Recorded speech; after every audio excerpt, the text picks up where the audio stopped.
dia para você que está ligado aqui no SCC SBT. Estamos começando ao vivo o nosso SCC Meio-Dia desta sexta-feira, com imagens agora 11 horas da manhã de Florianópolis, a capital. Vocês veem ali embaixo, ó, na sua tela, as pontes Pedro Ivo Campos e Colombo Salles, neste momento movimentada, porém fluindo tranquilamente com esse dia bonito aqui na capital. Aliás, dia bonito em todo o nosso estado de Santa Catarina. Vamos espiar a região oeste?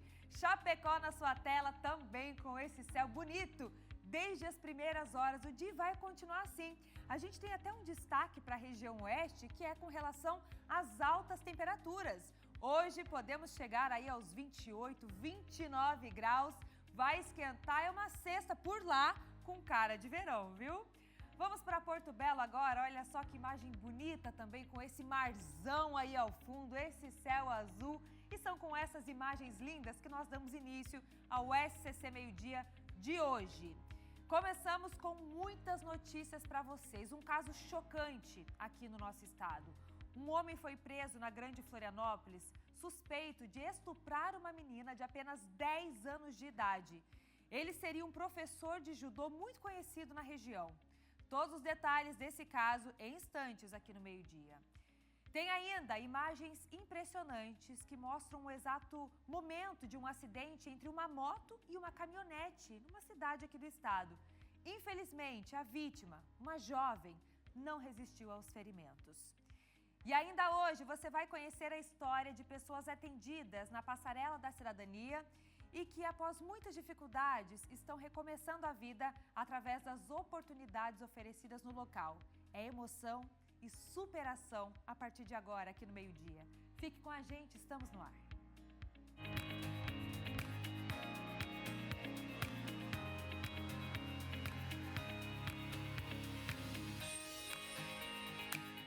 Mais uma vez, bom dia para você que está ligado aqui com a gente no Meio-Dia. Ficamos juntos até 1h05 com muita informação para vocês. E a gente já vai direto para a cidade de Jaraguá do Sul, região norte do estado. Um incêndio de grandes proporções atingiu uma fábrica de papelão e os bombeiros estão neste momento no local combatendo as chamas. O Luiz Felipe está ao vivo e vai mostrar tudo para a gente. Bom dia, Luiz. Conta para a gente, alguém se feriu nesse incêndio? Bom dia, Maria Esther. Bom dia a todos que estão assistindo o SCC Meio-Dia. Por sorte, ninguém se feriu, mas as imagens são impressionantes. O fogo foi tamanho aqui, ó, equipes do Corpo de Bombeiros Voluntários de Jaraguá do Sul estão aqui. Também isso o Diogo Klein vai mostrar pra gente. Equipes de Xereder, equipes de Guaramirim, equipes de Joinville. Esse caminhão grande aqui que está na frente da gente é uma equipe de Joinville. E agora há pouco acabou de sair uma equipe de Corupá, dos Bombeiros Voluntários de Corupá, para fazer o abastecimento, né? Para continuar tentando apagar os focos de incêndio. Vou pedir para o Diogo mostrar para a gente aqui, enquanto a gente adentra no local.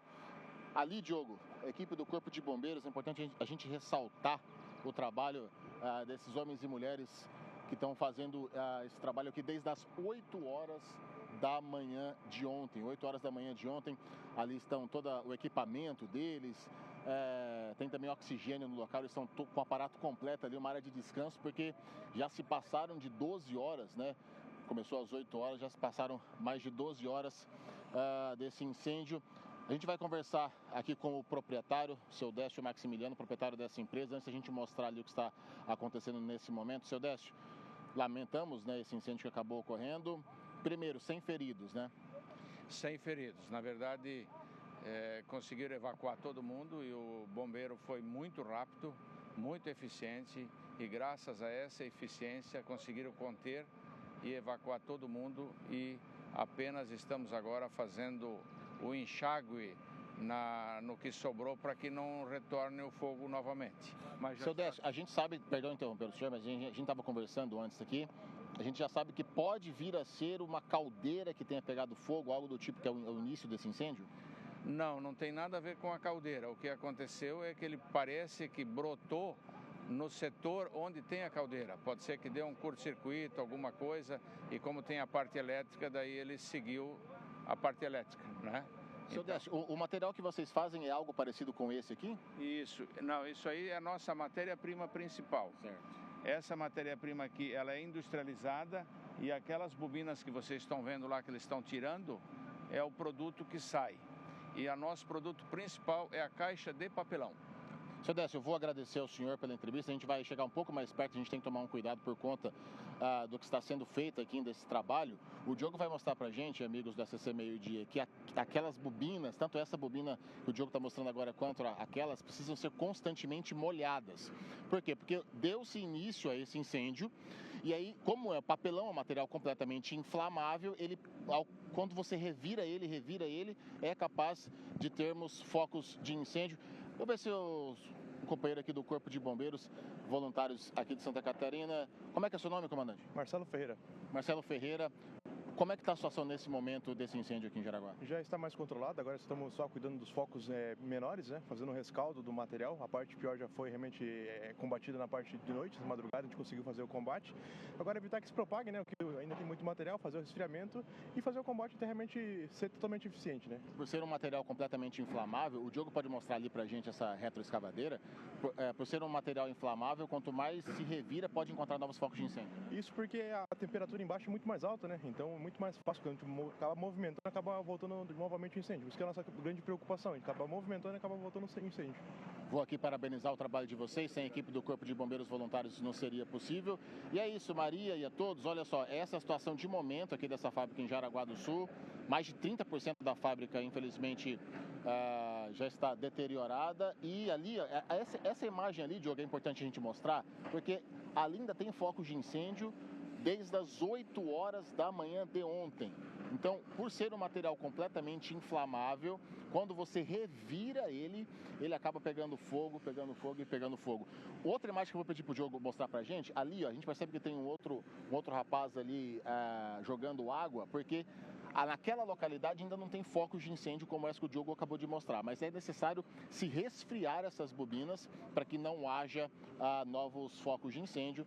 Por sorte, Maria e amigos do SCC Meio Dia, ninguém se feriu, mas a gente percebe que ainda tem muito trabalho ainda, e novamente parabenizando a equipe do Corpo de Bombeiros Voluntários de todas as cidades que nós citamos por esse trabalho aqui de salvar vidas e também de salvar o que a empresa. Maria. Obrigada, Luiz, pelas informações. O Luiz acabou de confirmar, então, vocês estão vendo imagens ao vivo desse incêndio que ainda está sendo controlado pelos bombeiros em Jaraguá do Sul, numa fábrica de papelão. O Luiz acabou de falar, então, que desde as 8 horas da manhã de ontem, eles já trabalham para tentar controlar as chamas, ou seja, mais de 24 horas de fogo, né, de incêndio que está acontecendo nessa fábrica. Então, o Luiz também acabou de trazer de que mais de 30% do que era produzido já foi perdido por lá. Acabamos de falar também com o presidente, né, o diretor da fábrica, ele deu entrevista ao vivo, e vocês estão vendo agora os bombeiros em ação com as máquinas, olha lá, fazendo todo esse trabalho para tentar controlar as chamas.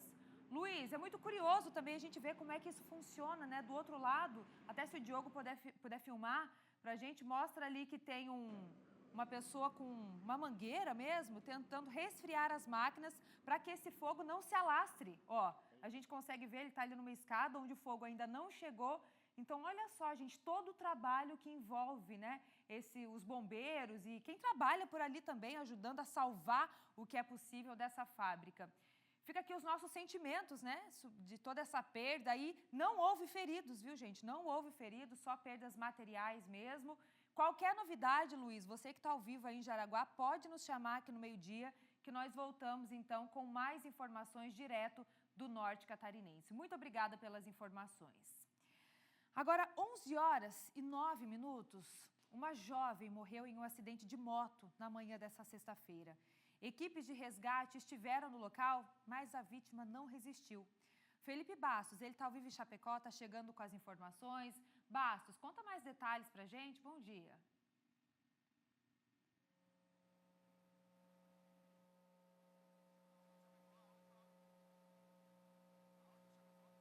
Com essa triste notícia para familiares e amigos dessa jovem que acabou perdendo a vida após se envolver em um grave acidente no bairro Santa Cruz, na cidade de Concórdia. Esse acidente ele foi registrado por câmeras de segurança e mostram então o exato momento em que essa jovem ela acaba colidindo em um veículo numa rodovia, lá numa rua bastante movimentada ali deste bairro, viu? Segundo informações apuradas pela equipe do portal Atual FM, que esteve no local no começo da manhã de hoje, essa motociclista, na verdade, ela não resistiu aos ferimentos e ela morreu ainda na hora, no local desse acidente. Equipes dos bombeiros e também do SAMU foram acionados rapidamente, mas quando chegaram no local encontraram essa jovem já sem vida.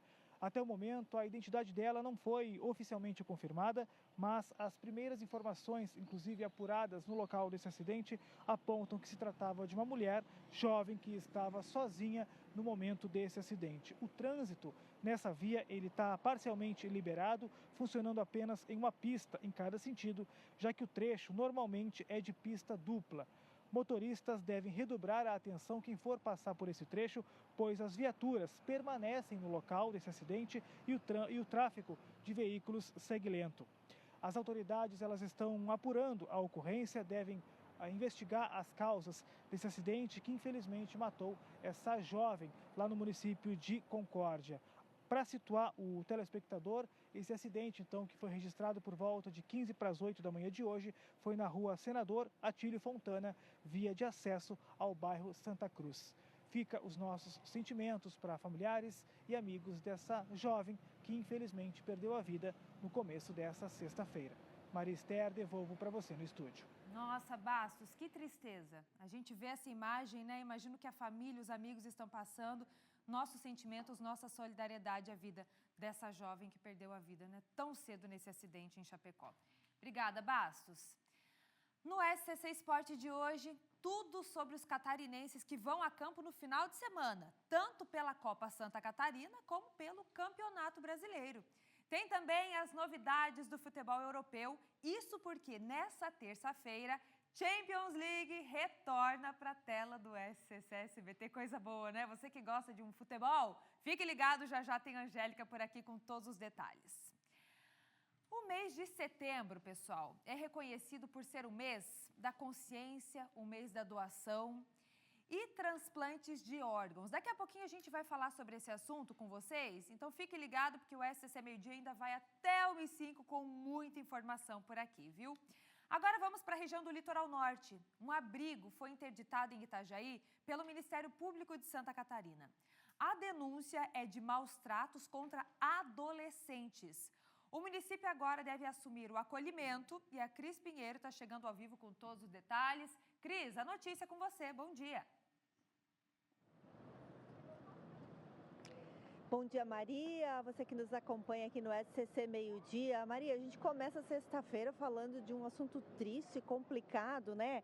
Olha, após comprovação de grandes violações de direitos contra esses jovens adolescentes, as provas foram levantadas, Maria, durante 2 anos, provas de maus tratos físicos, psicológicos, discriminação, negligência estrutural e restrições abusivas, inclusive em relação à alimentação e ao convívio familiar. O Ministério Público de Santa Catarina atendeu o pedido da 4ª Promotoria de Justiça aqui da comarca de Itajaí e interditou esse abrigo que acolhe adolescentes aqui na cidade. O nome da instituição não foi divulgado, assim como imagens de possíveis maus tratos, mas de acordo com o Ministério Público de Santa Catarina, o cenário era bastante alarmante, os jovens eram punidos com fome, além de serem submetidos a humilhações racistas, LGBTfóbicas, gordofóbicas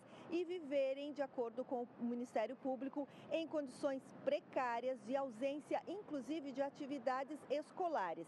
As denúncias partiram de ex-funcionários do abrigo. Em um dos casos, de acordo com o Ministério Público, os jovens eram impedidos de se alimentar caso se recusassem a fazer as orações que eram obrigatórias antes das refeições ou apresentassem comportamento inadequado Isso de acordo com os cuidadores, né? O Ministério Público, além de determinar o afastamento dessa associação responsável pela gestão do serviço, obrigou o município de Itajaí a acolher esses jovens num prazo de 30 dias por meio de uma outra entidade habilitada. Em caso de descumprimento, foi fixada aí uma multa de R$5.000 diários ou limitada a 500 mil. A Prefeitura de Itajaí informou que ainda não foi notificada pela Justiça, precisa ter a ação, ler a ação nas mãos, para só então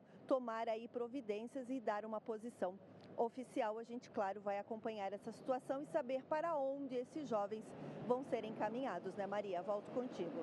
Muito obrigada, Cris, pelas informações. Já já a gente volta aí com você e outras notícias do Litoral Norte. Agora eu tenho um recado, viu? 11 horas e 15 minutos. Olha, todo brasileiro precisa saber, o Brasil não abaixa a cabeça para quem ameaça a nossa soberania.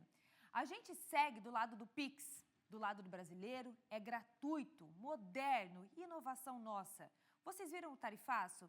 Mas a gente segue do lado das nossas empresas, oferecendo crédito, abrindo novos mercados para exportação. A gente segue do lado de quem mais precisa, com o Bolsa Família. E fora do mapa da fome de novo. E vocês viram que mais de 2 milhões de famílias saíram do Bolsa Família porque conseguiram melhorar de vida? Pois é, o Brasil bateu a menor taxa de desemprego da história. A gente segue do lado do estudante com o pé de meia. Do lado do trabalhador, batalhando pela isenção do imposto de renda e a taxação dos super ricos. E sabe por que eu falo a gente? Porque somos nós que fazemos esse país.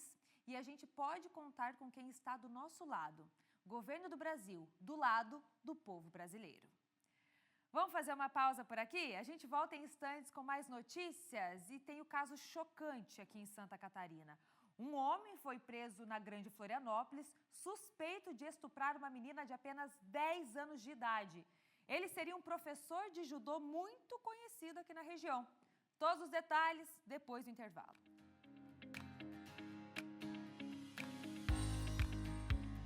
Sexta-feira, estamos de volta com o SCC Meio-Dia. Vamos subir a serra agora. Um idoso de 80 anos reagiu a uma tentativa de roubo para proteger a esposa e acabou matando o assaltante na noite dessa quinta-feira. Isso foi em Lages. O criminoso já tinha registros policiais por resistência, desobediência e desacato. Xana Marcon está ao vivo, vai trazer mais detalhes dessa ocorrência. Então quer dizer que o idoso conseguiu salvar a vida da esposa. É isso, Xana? Bom dia para você. Oi, Marister, bom dia para você, bom dia a todos. Isso mesmo, viu? O idoso e a esposa, né, estavam em casa quando foram surpreendidos por esse homem que entrou por trás da casa, pela garagem, armado com uma faca. Ele pediu dinheiro, né? E aí o idoso disse que ia entregar o dinheiro para ele, mas mesmo assim ele acabou atacando a esposa dele. E aí, para proteger a esposa, o idoso também partiu para cima desse agressor, né? Desse criminoso que invadiu a casa deles, e os dois entraram em luta corporal. O idoso também acabou sendo ferido, né, pelo bandido, mas conseguiu entrar em luta corporal, e aí ele jogou uma cadeira em cima dele e acabou também ferindo esse criminoso de 35 anos que acabou morrendo no local. Mas eu vou conversar com o comandante do 6º Batalhão da Polícia Militar, o Tenente Coronel Marcos Paulo Rangel, que vai contar pra gente sobre essa ocorrência, né? Vocês estiveram lá no local e aí conseguiram ver através das câmeras de vídeo monitoramento o que realmente aconteceu lá nesse local, que foi no bairro Tributo, esse idoso aí que acabou então matando esse criminoso que invadiu a casa dele. Bom dia. Bom dia. É uma situação, uma ocorrência que foi atípica para a nossa região, né? Até mesmo pela situação do agressor. Ele não era uma pessoa que tinha passagem por roubo, por furto, e a gente sabe que essas pessoas elas são quanto mais esse tipo de crime, né? Então fomos até o local, no local constatamos lá tanto o senhor idoso, um senhor de 84 anos, quanto a senhora feridos, né? O senhor estava inclusive com uma faca na cabeça, que devido à luta corporal, e eles foram surpreendidos por esse masculino que entrou dentro de casa e, segundo eles, pedindo dinheiro, né? Uma ocorrência, como falei, um pouco estranha pelo tipo que foi. Esse senhor, ele conseguiu se desvencilhar desse masculino e acabou atingindo ele com uma cadeira, e depois mais alguns golpes de faca neutralizando esse masculino, né? Conseguimos analisar através das câmeras de segurança da casa do lado, que é uma casa da família também. onde constatamos exatamente que o masculino ele forçou a porta, ele arrombou uma porta de vidro pela garagem que tinha, e lá dentro a gente vê flashes, né, não nada muito nítido, de uma luta corporal. Então, corroborando o que a família falou, né? Foi chamado ali de delegacia, a polícia científica para fazer a perícia no local e encaminhado ali tanto o senhor quanto a esposa dele, uma senhora de idade também, para o hospital para que passasse pelos cuidados necessários. Comandante, a Polícia Civil também esteve no local, agora vai ter essa investigação para saber o que realmente aconteceu, porque como você falou, esse rapaz que entrou lá, ele tentou roubar eles, mas não tinha assim passagens por roubo, enfim. Exatamente, não tinha passagem por roubo, né, o que nos chamou a atenção mais uma vez, e foi encaminhado para a Polícia Civil, que vai instaurar um inquérito, né, e apurar melhor através das investigações, né.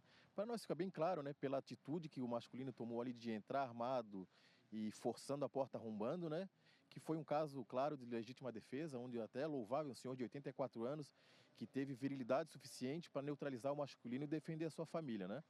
Então isso, graças a Deus, o desfecho não foi pior, ninguém gostaria de perder uma vida, né, mas graças a Deus a família ali foi preservada. Comandante, obrigado pelas informações. Então, é isso, pessoal. Agora, o estado de saúde desse idoso é o seu Venceslau Garcia, de 84 anos, e a esposa dele, a dona Aurora Garcia, de 78 anos. Ele está internado na UTI, passou por uma cirurgia da retirada da faca que foi cravada no crânio, e hoje também ele foi sedado, está em observação. É um estado mais preocupante dele de saúde. Já a senhora, né, a dona Aurora, além do ferimento na cabeça, ela também está sedada, levou golpes também na cabeça, está em recuperação. Então, a gente continua acompanhando esse caso aí e trazendo as informações aqui no SCC Meio Dia. Como o comandante falou, não é um caso que costuma acontecer aqui em Lages, mas chama atenção aí pela gravidade, né, que foi, e também aí desse senhor ter reagido e ter conseguido aí fazer com que o agressor não ferisse mais a esposa dele e ele também. Eu volto com você aí no estúdio, Marister. Nesse caso, se, claro, o inquérito concluir isso, ele agiu em legítima defesa, né? Para salvar a esposa e salvar a vida dele. Agora, Shaina, só complementa aqui pra gente. Você acabou de falar, então, que o idoso, ele foi encontrado com uma faca na cabeça. É isso mesmo? Ele está internado, em estado gravíssimo, é isso mesmo? Só confirma essa informação. Isso. Isso mesmo, Marister, porque no momento em que ele estava em luta corporal com o criminoso dentro da casa, ele também feriu o idoso, né? Então, a faca que ele portava, né, no momento em que ele invadiu a casa deles, ele cravou na cabeça do idoso. E aí, no momento da luta corporal dos dois, e aí ele também ficou ferido, né? Ele acabou conseguindo se desvencilhar, bateu com a cadeira no criminoso e também pegou uma faca e conseguiu atacar o criminoso, que acabou morrendo. E aí, quando o SAMU, a Polícia Militar, chegou no local, os dois, tanto a senhora quanto o senhor, né, o seu Venceslau, eles estavam feridos, e ele com essa faca cravada no crânio, né? Então, por causa que foi essa faca que o criminoso entrou na casa e acabou desferindo o golpe de faca na cabeça dele. Ele está internado na UTI em estado grave, está sedado, em observação. O estado mais preocupante de saúde é a dele do que da dona Aurora. Tá certo, Shaina. Vamos seguir acompanhando esse caso. Obrigada pelas informações até agora. A gente deseja uma boa recuperação a eles, né? O senhor de 84 anos que agiu com uma faca, com uma cadeira, contra um bandido para salvar a esposa. Ele, 84 anos, e o bandido, 35 anos. Obrigada pelas informações, Shaina. No sul do estado, uma menina de 2 anos foi morta a facadas pela própria mãe. A Emanuela Justino está com a gente ao vivo agora para passar mais detalhes dessa ocorrência. E a gente quer saber o que diz a polícia, né? Quais são os detalhes sobre esse caso? O que é que se passava com essa mãe para cometer uma crueldade dessa, Manu? Chega aqui, conta pra gente mais detalhes. É contigo, Manu. Oi, Maria. Bom dia para quem nos assiste. Um caso chocante, né? Aconteceu em Balneário Gaivota ontem. A mãe, uma mulher de 42 anos, matou a própria filha, uma criança de 2 anos e 8 meses, a facadas. Para ser mais específica, segundo a Polícia Civil, essa criança ela tinha corte profundo, foi quase decapitada, na verdade, quando a polícia chegou no local. O helicóptero do SAER, o SAMU, todos foram acionados, mas quando eles chegaram ali na casa da família, infelizmente a criança já estava sem vida, ela estava na mesa da cozinha. Esse fato aconteceu perto do horário do almoço e, segundo os policiais, segundo o delegado também, que repassou as informações, a cena foi chocante. chocante, né? Foi horrível nas palavras dele desse fato que aconteceu. A mãe da criança, na verdade a família toda estava em casa. Tava os pais, ela tem 2 irmãos, né? Tinha 2 irmãos. A mãe estava com sangue nas mãos e nos pés e ela falou que não lembra de nada. Ela falou que estava fazendo almoço para a família e que não lembra de nada que aconteceu. O pai estava em estado de choque também, assim como os 2 irmãos. A gente tem uma fala do delegado Jorge Giraldi, que passou mais detalhes a respeito dessa ocorrência. A gente vai acompanhar agora. Não sabe, em momento algum, explicar o que aconteceu. Inclusive, eu solicitei a vinda aqui à delegacia da psicóloga da Delegacia da Mulher, cedida pela delegada Eliane. A psicóloga ficou mais de 1 hora conversando, simplesmente ela lembra, se recorda do que aconteceu até o momento em que ela preparou a comida, deu a comida para a vítima, voltou para preparar a comida para uma segunda filha, que é especial, que estava com o pai na varanda.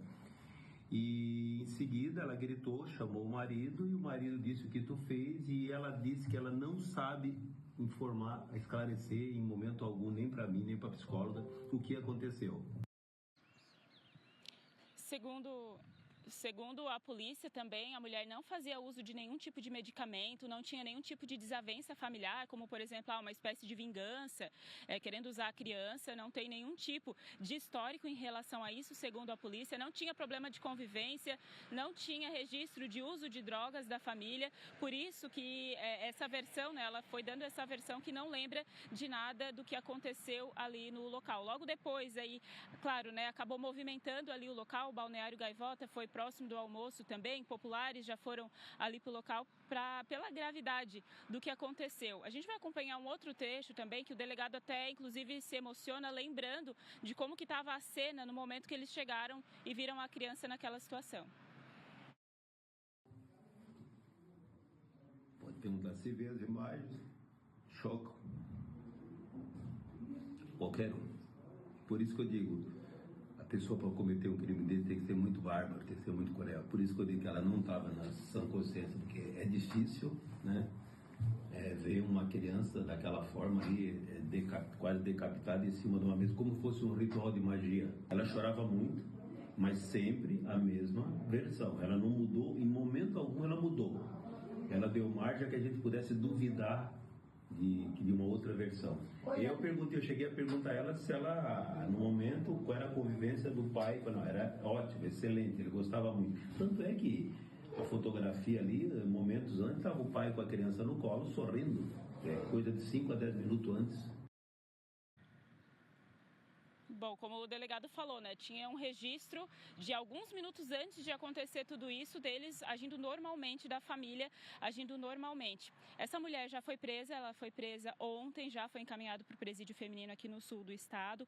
O pai da criança ainda não teve condições, segundo a polícia, segundo o delegado, de prestar depoimento, porque ele estava sedado, ele estava em estado de choque, não tinha condições de falar. Segundo a polícia, é claro que posteriormente ele também vai ser ouvido, né? A polícia conversou com os outros filhos dessa mulher também, todos eles estavam bem abalados com o que tinha acontecido. E por aqui a gente segue acompanhando, né? Infelizmente, um caso que chocou aqui no sul do estado. Ela está presa e a polícia agora, posteriormente, vai ouvir o marido também e pediu também um atestado de sanidade mental em relação a isso, já que a única versão que ela deu desde ontem é que não lembra de nada do que aconteceu. Volto contigo aí no estúdio. Manu, é um assunto que chega a revirar o estômago da gente. A gente não consegue imaginar isso, né? O delegado ali emocionado contando a situação que a criança foi encontrada. Enfim, agora vai ter toda a investigação em cima desse caso, né? Do que é que aconteceu, mas a verdade é que a vida dessa criança foi perdida por causa dessa mãe que, num surto ou não, né? Isso que vai ser descoberto agora, tirou a vida dessa criança em questão de minutos. É muito triste, Manu, muito triste. Obrigada pelas informações. Agora, mais um caso chocante para vocês. Um homem, gente, foi preso em São José, aqui na Grande Florianópolis, suspeito de estuprar uma menina de apenas 10 anos de idade. Ele seria um professor de judô muito conhecido aqui na região. O Jean Ferreira, e está ao vivo, vai trazer os detalhes para a gente. O que é que já se sabe sobre esse caso? Mais um caso chocante aqui do nosso estado nessa sexta-feira. Jean, bom dia. Bom dia, Maria. Bom dia para você que acompanha o SCC Meio Dia. Exatamente. Infelizmente, a gente precisa trazer uma notícia, né? Uma notícia que revolta e triste como essa. O professor, Maria, como você bem falou, conhecido, né? Como engajado em causas sociais, voluntário em diversos projetos, é o professor Dulcimar, foi identificado como o professor Dulcimar Antônio Grando, mais conhecido ali, né, popularmente como Pipoca. Ele, inclusive, participava de projetos de judô, né, e era professor de educação física, foi professor de educação física no Instituto Estadual de Santa Catarina. Ele foi preso em flagrante na última quinta-feira, ontem, depois então de ter abusado sexualmente dessa menina, uma criança de 10 anos de idade. É possível ver nas imagens, você vai ver agora as imagens aí, do momento que aconteceu toda essa ação. Foi dentro do próprio condomínio onde o professor, esse homem de 60 anos, e a menina de 10 anos moravam. Eles eram vizinhos, um condomínio de classe média aqui na Grande Florianópolis, em São José. No vídeo é possível ver então o professor, ele aparece próximo a um banheiro do salão de festas, abraça, beija a criança, até que então eles vão para o banheiro ali dentro do próprio condomínio no salão de festas. Ficam alguns minutos, a menina sai primeiro e na sequência o professor. No mesmo dia, Maria, essa criança então contou aos pais, né, que havia sido abusada pelo homem, né, e aconteceu ali o que houve com ela.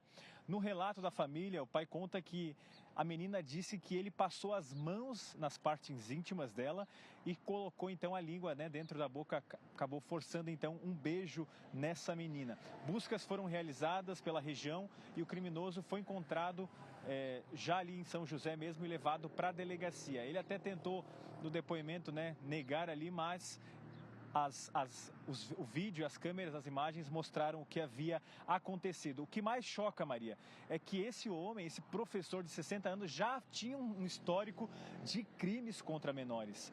Em um relato ali, dentro da apuração do SCC10, nosso portal de notícias, a coluna descobriu então que já haviam relatos de professores do Instituto Estadual de Educação que afirmam que o professor tinha já uma postura agressiva em sala de aula, chamava, né, os alunos ali, as alunas menores de idade, de gostosas, esse era o termo, gostosas, e também ali proferia palavras de baixo calão, né,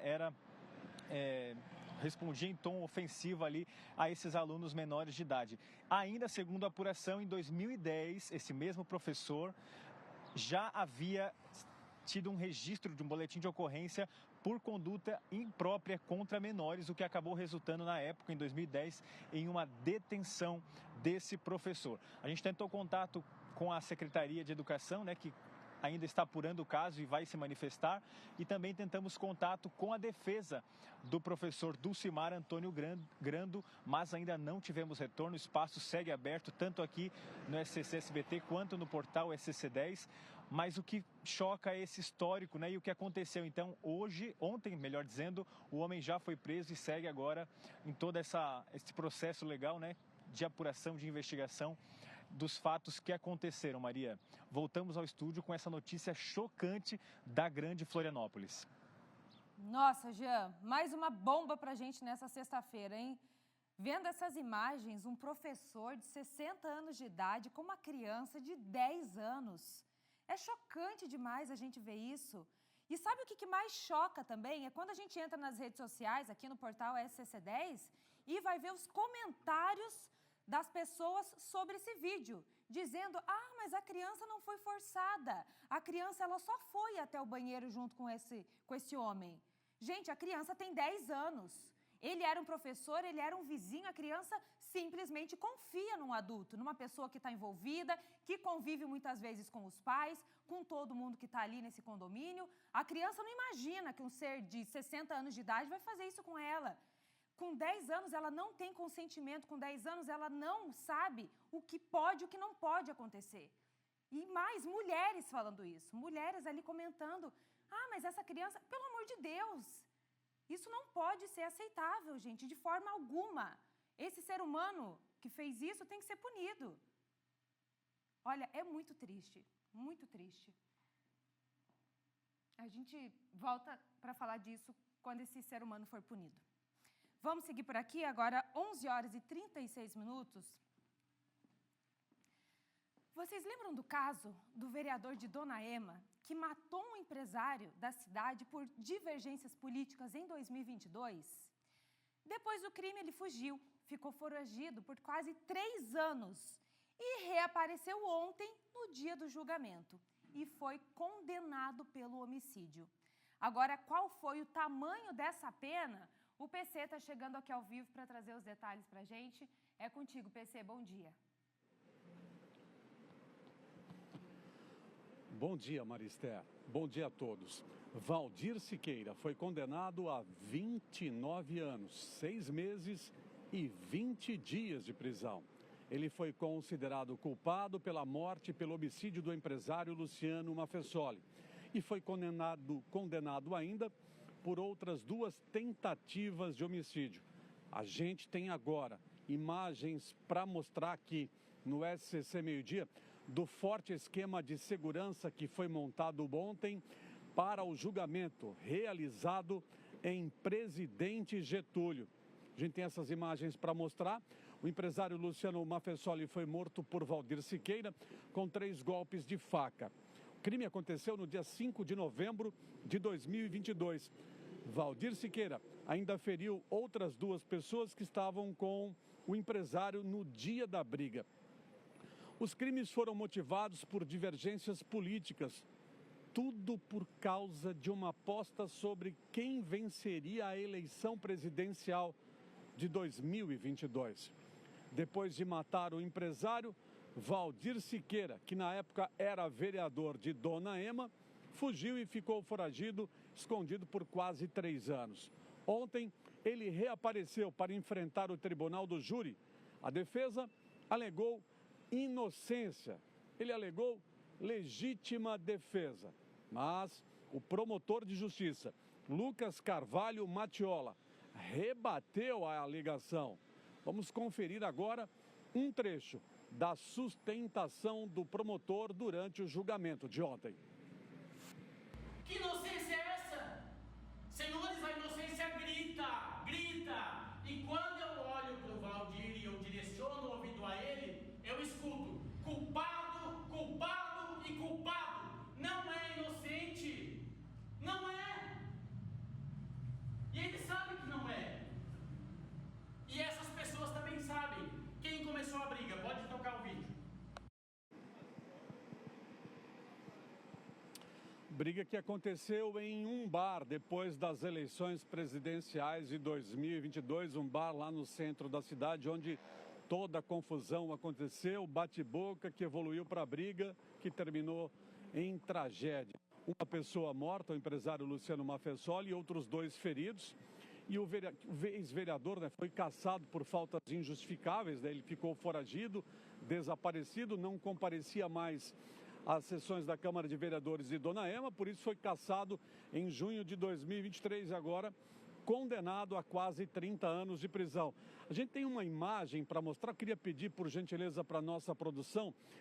Tem uma imagem aí que aparecem os policiais caminhando na calçada, escoltando um homem, esse homem de calça preta, que aparece aí sendo escoltado por policiais. Esse homem é o vereador que estava foragido. E esse momento aí é o momento em que ele está sendo levado novamente ao plenário para a leitura da sentença.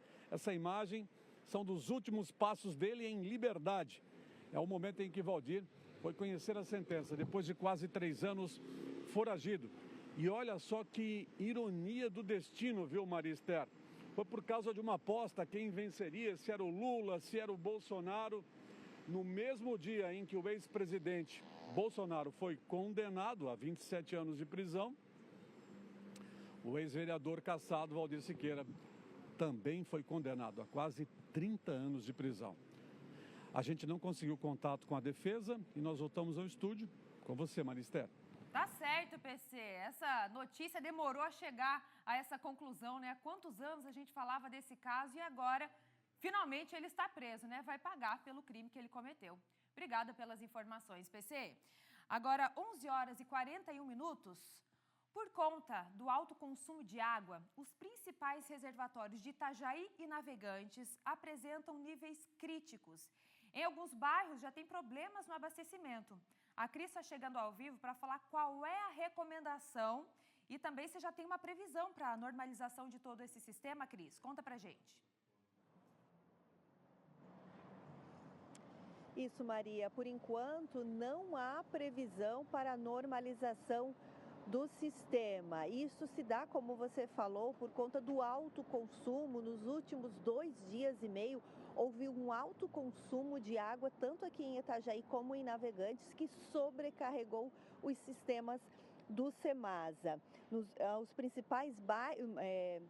Os principais reservatórios, como aqui no Morro da Cruz, aqui pertinho, no centro da cidade, que atende essa região central, inclusive o reservatório está vazio. Os reservatórios de Arapongas registra 17%, o do São Roque, que é o maior aqui da Itajaí, apenas com 24%, Cabeçudas, que atende Cabeçudas, bairro da Fazenda e também a Praia Brava, 43%.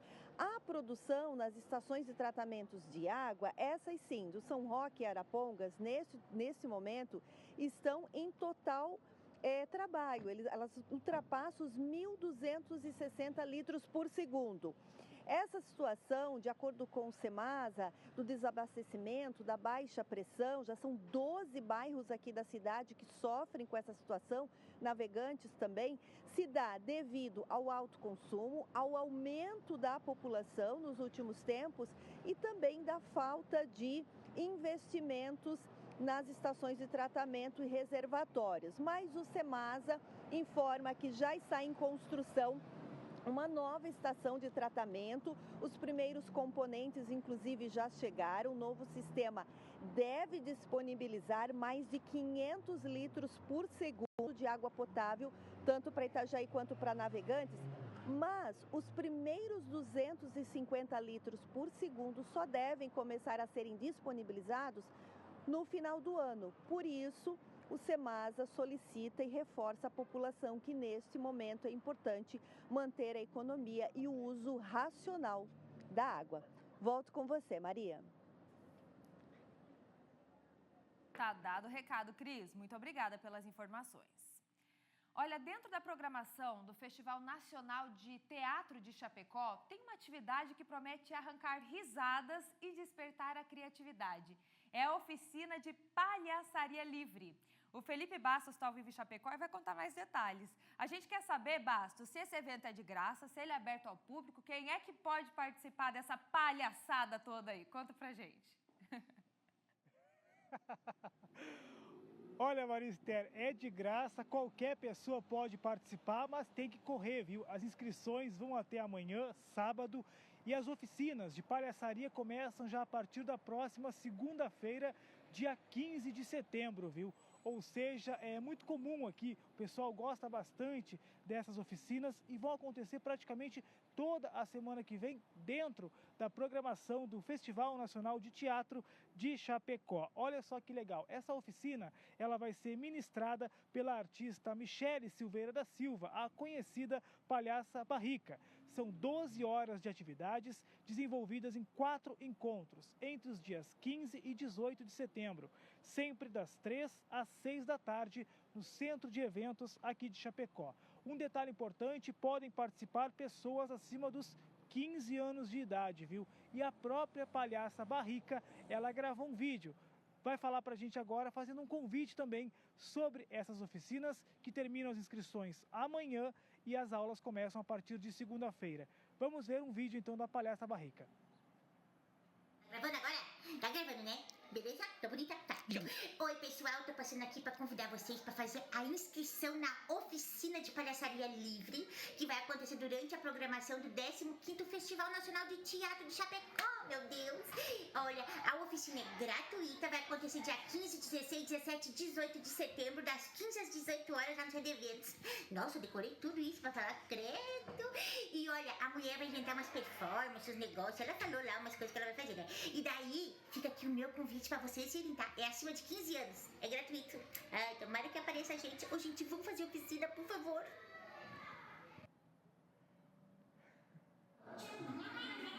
Então, a partir de 15 anos, os interessados podem fazer essas inscrições A gente vai disponibilizar aqui também na tela um QR Code. Pessoal, aproximando o celular desse QR Code, vai direto para o link para os interessados fazer as inscrições.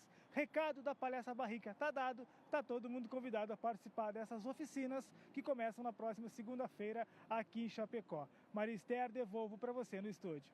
Que bacana, Bastos, muito legal, gente. É um convite, é gratuito, oficina de palhaçaria no Festival de Teatro que acontece lá em Chapecó. Que convite legal, Bastos, faz solzão, hein? Sol em Chapecó, daqui a pouco tem a previsão do tempo para vocês. Vocês viram que ele também, ó, tá sem casaco. Tá calor por aí, Bastos? Você sabe quanto que tá a temperatura neste momento? Olha, Maria Esther, calorzinho tá bom, tá? Tá bom, tá super agradável aqui, não tem vento, tá bastante quente, já te atualizo. Na questão da temperatura, com certeza aí passou dos 23, 24 graus. Agora no meu celular, Maria, 26 graus nesse momento aqui em Chapecó. Pelo que eu vi que tu falou ali, tu deu uma prévia da previsão, deve chegar aos 28, 29 hoje, né? Vai ser um sextou daquele jeito, com esse calorzinho aí, para comemorar a chegada do fim de semana. Maria Esther. Boa, e o Bastos, gente, a gente fica conversando mais cedo, às vezes eu mando mensagem pra ele, eu falo assim, Bastos, me atualiza como é que tá aí, tá chovendo, não tá, tá frio, pra eu falar pro pessoal no jornal. E ele fala, Maria, eu não aguento mais o frio. Então hoje eu tenho certeza que Felipe Bastos, o nosso repórter de Chapecó, tá muito feliz, né? Porque hoje tá gostoso, gente, tem sol e tem calorzinho. Comemora, vai, meu amigo, daqui a pouco a gente volta aí com outras notícias. Pessoal, olha que legal, no próximo domingo agora tem uma programação gratuita aqui na capital. Dia 14 de setembro é o Dia Internacional das capivaras. E essa comemoração está garantida. É a nova febre, né? A criançada ama as capivaras. E tem muitas novidades também, atividades que são abertas ao público para todas as idades. O Jean Ferreira está ao vivo no local, que vai acontecer essa programação, inclusive, vai trazer as informações e a gente quer saber todos os detalhes. Como é que faz para curtir um festival das capivaras, uma festa das capivaras? Conta pra gente, Jean. Oi, Maria. Agora a gente traz uma notícia boa, né? A gente convive já com elas aqui, como a gente sempre fala, né, na ilha. E agora, então, a gente tem o Dia Internacional da Capivara, que vai ser dia 14 de setembro, como você bem falou, no domingo. E tem uma programação, sim, toda especial. E daqui a pouquinho, Maria, vou mostrar para vocês um espaço aqui. Segura aí, Oliveira, não mostra tudo ainda. Daqui a pouquinho a gente mostra tudo, hein? Cida, deixa eu falar com a Maria Aparecida, ela é educadora ambiental da Floran, que então está organizando todo esse dia, né, especial aqui das capivaras na ilha. Cida, o que vai ter aqui que o pessoal vai encontrar no domingo? Bom dia. Bom dia. Aqui no domingo a gente começa às 11 horas, tá? Vai ter exposições de vários grupos que trabalham com educação ambiental, principalmente com a fauna de Florianópolis, né? O R3 Animal, o Instituto Fauna Brasil, o IMA, a Floran vai estar com seus 3 departamentos de educação ambiental, de praça arborização e do unidade de conservação, vai ter plantio, a gente vai fazer de meio-dia até as 2 horas tem atividade de educação ambiental, depois vai ter um quiz educativo com premiações, quem respondeu o quiz, né? Uma roda de conversa sobre a fauna, não só sobre a capivara, mas sobre a fauna total aqui da região. Depois a gente vai fazer a pintura da nossa escultura da capivara, que é uma parceria da Floran, Prefeitura, né, Secretaria do Meio Ambiente, com a Estação Santa Mônica e com o coletivo Espaço Tempo, que fez a escultura. Uma parceria grande que estão formando aqui, para a gente conscientizar as pessoas que as capivaras estão aqui e nós temos que aprender a conviver com elas. É isso aí, muita programação, muita coisa boa e gratuita pro público aqui, Maria, quase não sai. Cida, estava me explicando que essa pracinha aqui da frente, agora o Oliveira, vou pedir para ele mostrar, foi adotada pela empresa aqui, né? Qual a importância disso para as capivaras, para o habitat natural dela? Qual que é a importância para o município? Então, aqui, né, na parte da frente, que está sendo mostrada aí, uma parte ali é o Parque Natural Municipal Manguezal Itacurubi, uma unidade de conservação, o lugar que elas conseguem alimentos, né? E um pedacinho dessa praça, para ter a visitação, para o pessoal poder fazer essa interação com a unidade de conservação, foi adotada pela Estação Santa Mônica, né? Pelo local onde vai ser realizado o evento. E é muito importante a conservação desse lugar, porque faz com que a pessoa venha na unidade de conservação, conheça a unidade de conservação, que esse sentido de pertencimento ao espaço que faz a gente cuidar Se a gente não tiver essa sensação de conhecimento, de cuidado, a gente não cuida. E essa pracinha é muito importante para isso. É um lugar que o pessoal pode sentar, apreciar a capivara, ver de longe, né? A gente não pode chegar perto, não pode botar a mão, porque ela é um animal silvestre, né? Não é animal doméstico. Mas tem uma aqui, Cida, que a gente pode, né? Tem uma que vai ser inaugurada, vou chamar a Cida para mostrar ela aqui. Olha, Oliveira, essa aqui, ó, para quem está em casa aí, essa aqui é a... É a CAP, é a mascote do projeto CAP. É a CAP, então, que vai ser oficialmente inaugurada no domingo, dia 14 de setembro. Uma representação, né, simbólica para homenagear elas que estão aqui no nosso meio. Cida, como você estava me falando, então, como é que vai acontecer essa pintura? Quando que vai estar aberta? Como é que vai funcionar? Sim, às 4 horas de domingo, o coletivo Espaço Tempo vai estar aqui, que ele foi responsável pela escultura, vai estar aqui organizando uma pintura com o pessoal da comunidade. A primeira pintura, a gente que vai fazer, nós todos da comunidade aqui, até para falar um pouquinho também a importância dessa capivara também nesse ecossistema do Manguezal Itacurubi e todo o ecossistema de Florianópolis. Olha, então todo mundo convidado aqui na capital a partir das 11 horas desse domingo, dia 14, para estar aqui, homenagear a capivara, conhecer o espaço também e quem sabe, né, ver algumas por aqui, né, Cida? A gente volta para o estúdio com esse convite aí para o pessoal aqui da capital e de fora também, né, que quiser estar aqui no domingo. Maria? Você sabe, Jean, que ontem, eu moro muito pertinho aqui de onde vai acontecer todo esse festival. E às vezes a gente está dentro do carro mesmo e a gente consegue ver várias capivaras, gente. Tanto aqui na frente mesmo do estabelecimento, como nos arredores aqui do Santa Mônica, do bairro Itacorubi também. Então quem for, olha, quase certo que vai conseguir ver uma capivara. Dá uma rodada ali pelo bairro, porque a gente sabe que a criançada gosta mesmo, né? O meu bebê tem 2 anos de idade e ama capivara. Se ele vê uma fora do carro, agora eu tenho que parar, estacionar e levar para ver de longe, né? Brincar com a capivara um pouco. Porque elas são fofinhas, né, gente? Não é à toa que estão fazendo tanto sucesso por aí. Tem até o Dia Internacional da Capivara, olha isso. Vamos seguir, gente? 11h53. O mês de setembro é reconhecido por ser o mês da consciência da doação e transplantes de órgãos. E o nosso estado é referência nacional. Daqui a pouco a gente vai chegar com uma reportagem completa sobre esse assunto para vocês, em instantes. Porque agora a gente vai para o sul do estado. A Emanuela Justino está chegando por aqui para falar que está se aproximando mais uma edição da Expo Mais. É um evento de inovação, gestão e marketing que acontece em Criciúma. Então a gente vai para lá ao vivo conversar com a Manu, ela está no local que vai acontecer e vai falar mais sobre essa programação. É contigo, Manu. Oi, Maria, exatamente, estou aqui na sede da SIC, que é a Associação Empresarial de Criciúma. Sabe aqueles eventos que você faz contato com outras pessoas, outros profissionais, que, dependendo da situação, ia ser mais difícil se encontrar, fazer essas conexões? Então, a Expo Mais é a situação perfeita, é o evento perfeito para isso, mas não é só isso, né, gente? Porque fala sobre administração, marketing, inovação, sinergia. Estou aqui com a Julita, que é diretora executiva da SIC. Estamos aqui na SIC, até tem um banner aqui atrás, né, Julita? A gente vê ali, ó, bem-estar como eixo de inovação e desempenho. Porque vai falar justamente sobre isso, né? Que não adianta a vida profissional estar ok e não ter o bem-estar, enfim, do profissional, da pessoa também. O que o pessoal pode esperar dessa edição da Expo Mais, que vai acontecer nos dias 23 e 24 desse mês? Oi, Manuela, muito obrigada pelo espaço. E a Expo Mais, ela já é reconhecida como um evento com o melhor conteúdo de gestão aqui da região sul.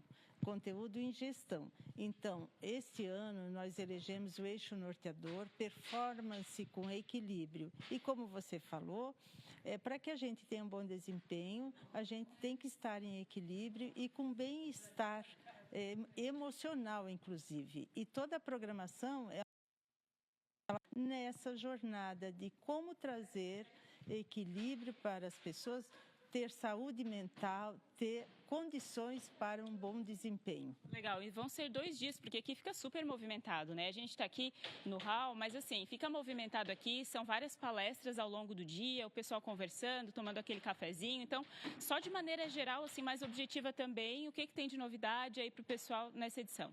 A gente vai trazer José Salib Neto, que é um ícone, né, na questão da gestão, da administração. Temos neurocientistas, temos especialistas como Gil Giardelli, que vem falar da relação da inteligência emocional da inteligência humana com a inteligência artificial.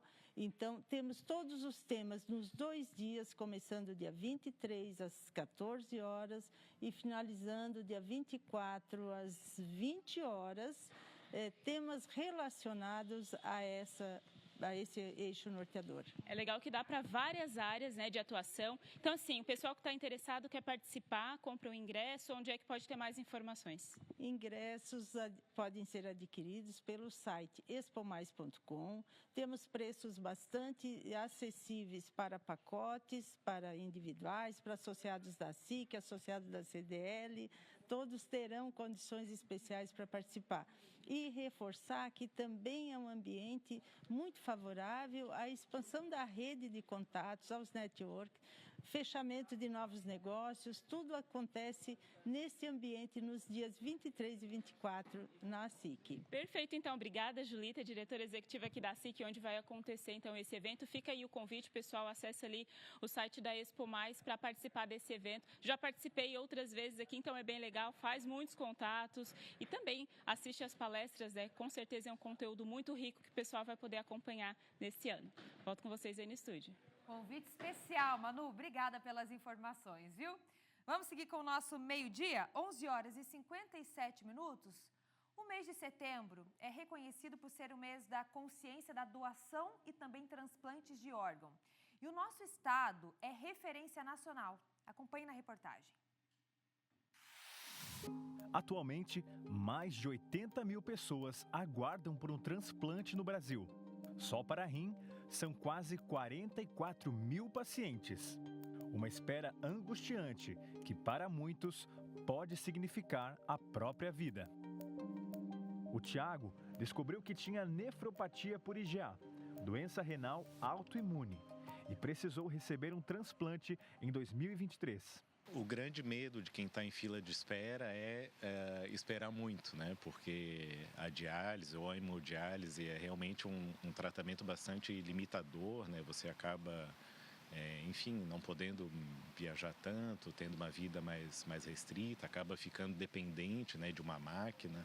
O momento em que ele foi avisado sobre o doador compatível ficou na memória. Foi um momento de muita alegria, né, mas ao mesmo tempo muito medo, né? Eu nunca tinha feito uma cirurgia tão grande, né? Estava dentro do supermercado, não sabia nem como reagir naquela hora. Mas enfim, eu não tinha outra opção senão pegar o meu carro e ir até Blumenau, né? Eu fiz o meu transplante em Blumenau e graças a Deus deu tudo certo e hoje estou aqui para conversar com vocês. Santa Catarina segue sendo referência nacional em doação de órgãos. No primeiro semestre de 2025, o estado foi o único a superar 40 doadores por milhão de habitantes, mais que o dobro da média nacional. Mas apesar do bom desempenho catarinense, o Brasil ainda está distante de alcançar as metas projetadas, com estagnação no número de transplantes. A doação de órgãos e o sistema de transplante, de modo geral, é um grande desafio para qualquer sistema de saúde, qualquer sociedade. Em Santa Catarina ainda temos nossos gargalos e o que nós temos feito nos últimos anos é solidificar a nossa vocação de educação e de cursos e treinamento de coordenadores e tentar repassar isso o máximo possível para as outras unidades da federação. Hoje, o Tiago voltou a ter qualidade de vida.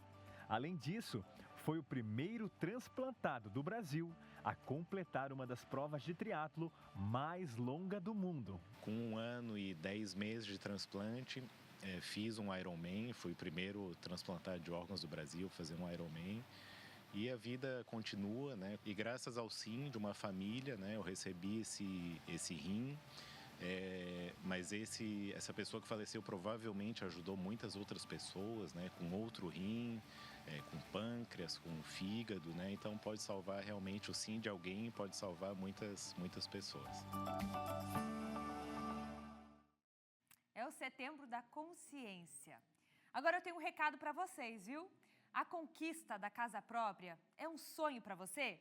A ViaCred pode te apoiar a transformar esse sonho em realidade, sabia? Na ViaCred, você financia o seu imóvel pelo programa Minha Casa Minha Vida. Aí você pode usar o valor do FGTS como parte do pagamento e ainda incluir as custas de cartório no valor do financiamento. É isso aí. A ViaCred cuida dos detalhes para você aproveitar a sua conquista. Nada de burocracia e é acessível para todas as pessoas. Afinal, uma cooperativa de crédito como a ViaCred, que está há 72 anos transformando a vida dos seus cooperados e também as regiões onde está presente. Você quer realizar o sonho da casa própria? Então acesse o site viacred.coop.br ou visite um posto de atendimento e faça uma simulação. ViaCred, uma cooperativa Ailus. Vamos fazer uma pausa por aqui? Ainda hoje, no SCC Meio Dia, vocês vão conhecer a história de pessoas atendidas na Passarela da Cidadania e que, após muitas dificuldades, estão recomeçando a vida através das oportunidades oferecidas no local. Emoção, superação, tudo isso no SCC Meio Dia daqui a pouco. Até já!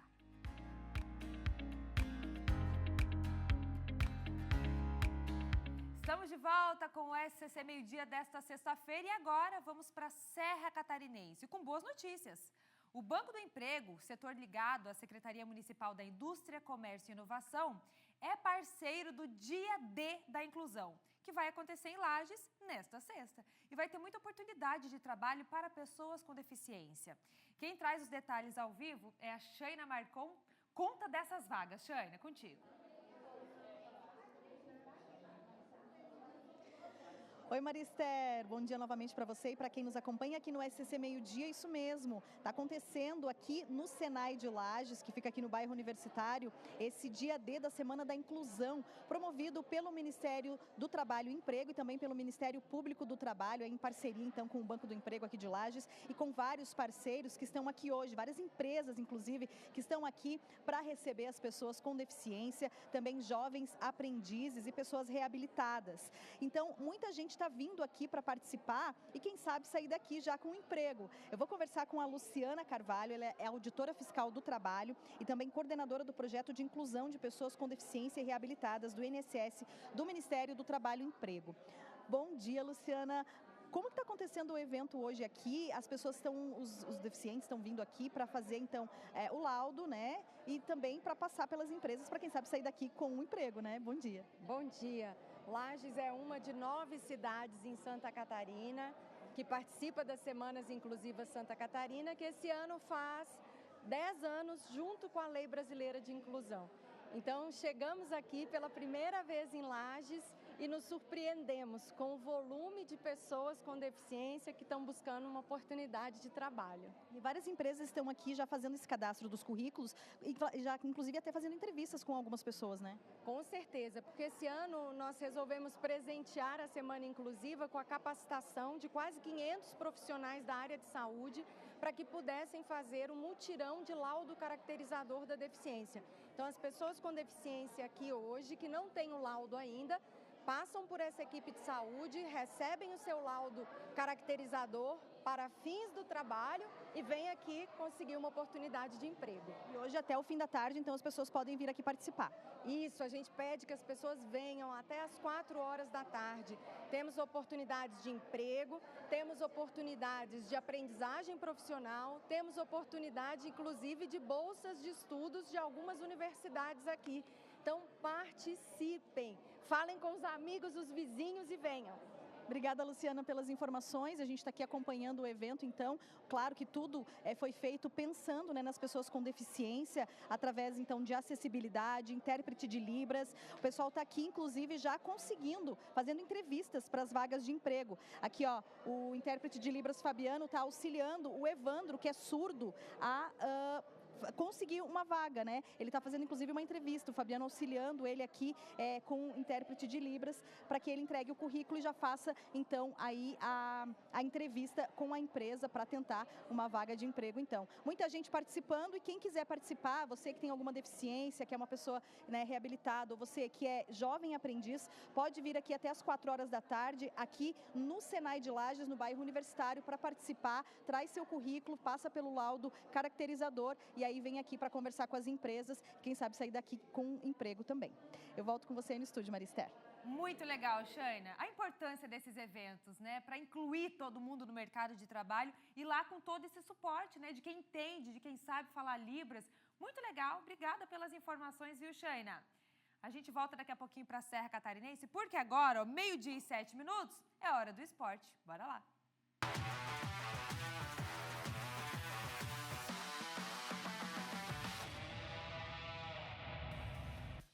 Valeu, Maria! Bora falar de esporte agora aqui no SCC Meio-Dia. E a gente começa pela Série B do Campeonato Brasileiro, porque o Avaí entra em campo só na semana que vem, terça-feira, contra o Atlético Goianiense fora de casa. Mas essa semana teve entrevista coletiva lá na ressacada. O Leão, que vem embalado depois da vitória contra o Goiás e ainda está no corre, lá ó, correndo para tentar uma vaguinha no G4. O Avaí é o 9º colocado com 36 pontos. Os treinos estão intensos no sul da ilha. O Avaí tem uma trajetória difícil na Série B até chegar ao G4. O adversário é o Atlético Goianiense, que leva melhor no histórico de confrontos.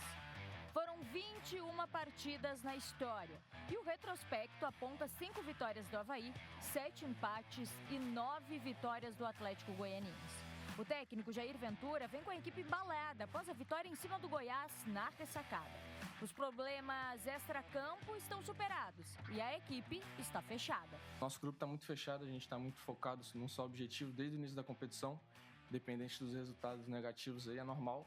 Em 38 jogos, não tem como a gente vencer todos, a gente vai perder. Eu acho que foi, se eu não me engano, foi a nossa primeira 2 derrotas consecutivas, se eu não me engano, né? Apenas na 25ª, né, rodada. Então, assim, é um campeonato longo. Enquanto houver a possibilidade, a gente vai estar acreditando no acesso, que sempre foi o nosso objetivo desde o início. E vai ser fácil? Não. É difícil? É, mas não é impossível. Atlético Goianiense e Avaí se enfrentam na terça-feira, 19h30, no Castelo do Dragão. Lembrando que o Criciúma entra em campo hoje contra o Volta Redonda, no Rio de Janeiro, às 7h. Já a Chapecoense também joga na terça, às 9h35, contra o Atlético Paranaense. São os catarinenses na Série B do Campeonato Brasileiro. E já que a gente está falando de Chapecó, de Chapecoense, vamos para lá, para o oeste do estado? Porque a Chapecoense fez história mais uma vez. O clube é o primeiro país a encerrar com sucesso o processo de recuperação judicial. A decisão da Justiça marca o fim de um período de grandes dificuldades e também abre um novo capítulo para o Verdão. Ele que está aqui com a gente, Felipe Bastos, que acompanhou toda essa história desde o início. Bastos, conta um pouquinho para a gente. Com certeza a Chapecoense deve estar respirando mais aliviada depois dessa, Bastos.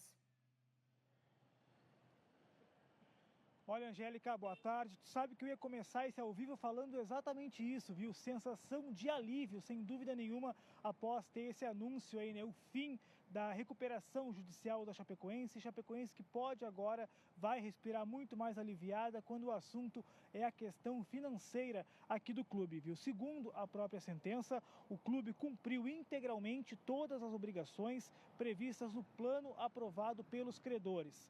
Com isso, a dívida da instituição fica consolidada nos termos do acordo e o Verdão deixa de estar sob o regime de recuperação. O clube, que foi o primeiro do país a ingressar nesse processo, também se torna o primeiro a concluir aí com sucesso. O presidente da Chapecoense, o Alex Passos, ele, claro, celebrou essa conquista e fez questão de reconhecer o trabalho jurídico e administrativo que tornou possível esse resultado. Esse, sem dúvida nenhuma, é um momento histórico que marca a superação de um dos capítulos mais difíceis da história da Chapecoense e abre um caminho promissor, fortalecido dentro e fora de campo. Ou seja, todo aquele processo de recuperação judicial foi concluído com sucesso. As dívidas, elas se mantêm com os credores, mas foi um passo muito bem dado para a Chapecoense começar a respirar agora quase que 100% com as finanças, tudo certinho, tudo no lugar por aqui. Mais aliviada, Chapecoense a partir de agora, então, com o fim da recuperação judicial. Angélica Varaschini, agora eu devolvo para você no estúdio. Bastos, e a gente sabe o quanto isso é importante quando a gente fala de clube do futebol, que depende disso, né? Por isso que disputam muitas competições que valem vagas, principalmente para o nacional, que dá mais dinheiro, né? Que traz mais dinheiro, que os cofres dos clubes ajudam. E quando a gente fala nessa questão financeira, ela em algum momento reflete em campo, porque se não tem dinheiro não dá para contratar os melhores jogadores, não dá para fazer o melhor elenco. Então, quando isso está mais aliviado e está mais equilibrado, isso com certeza reflete também num bom desempenho dentro de campo, né, Bastos? Sem dúvida nenhuma, né, Angélica? Porque tudo é uma consequência, não é? Tendo dinheiro, a direção automaticamente contrata bons jogadores, consequentemente conquista a torcida, puxa a torcida para o time, para apoiar o time. Enfim, agora sem dinheiro, com dívidas, fica tudo muito mais difícil. Aí a derrocada passa a ser muito fundamental, né? Como tudo é uma questão de construção mesmo. Time, torcida e também, hoje em dia, não se faz futebol sem dinheiro. Passo importante que a Chapecoense deu a partir de agora, então, com certeza aí um futuro muito promissor deve atingir aí a Chapecoense, o Verdão do Oeste nos próximos anos, porque até mesmo a própria campanha na Série B reflete muito isso, né, Angélica? Com as contas em dia, com certeza o time vai fazer bonito nessa Série B, como já vem fazendo consequentemente. Angélica, agora sim devolvo para você. Valeu, Bastos. É isso aí. A Chapecoense que está lá no G4 da tabela de classificação e busca estar ainda mais próximo da liderança e, claro, que é o que todos os times que estão na Série B querem, estar na Série A no ano que vem. Bastos, obrigada. Bom final de semana para você aí. Como disse a Maria, agora com um solzinho, dá para colocar até uma manguinha curta. Oh, é outra coisa, hein? Sextou, Bastos, sextou.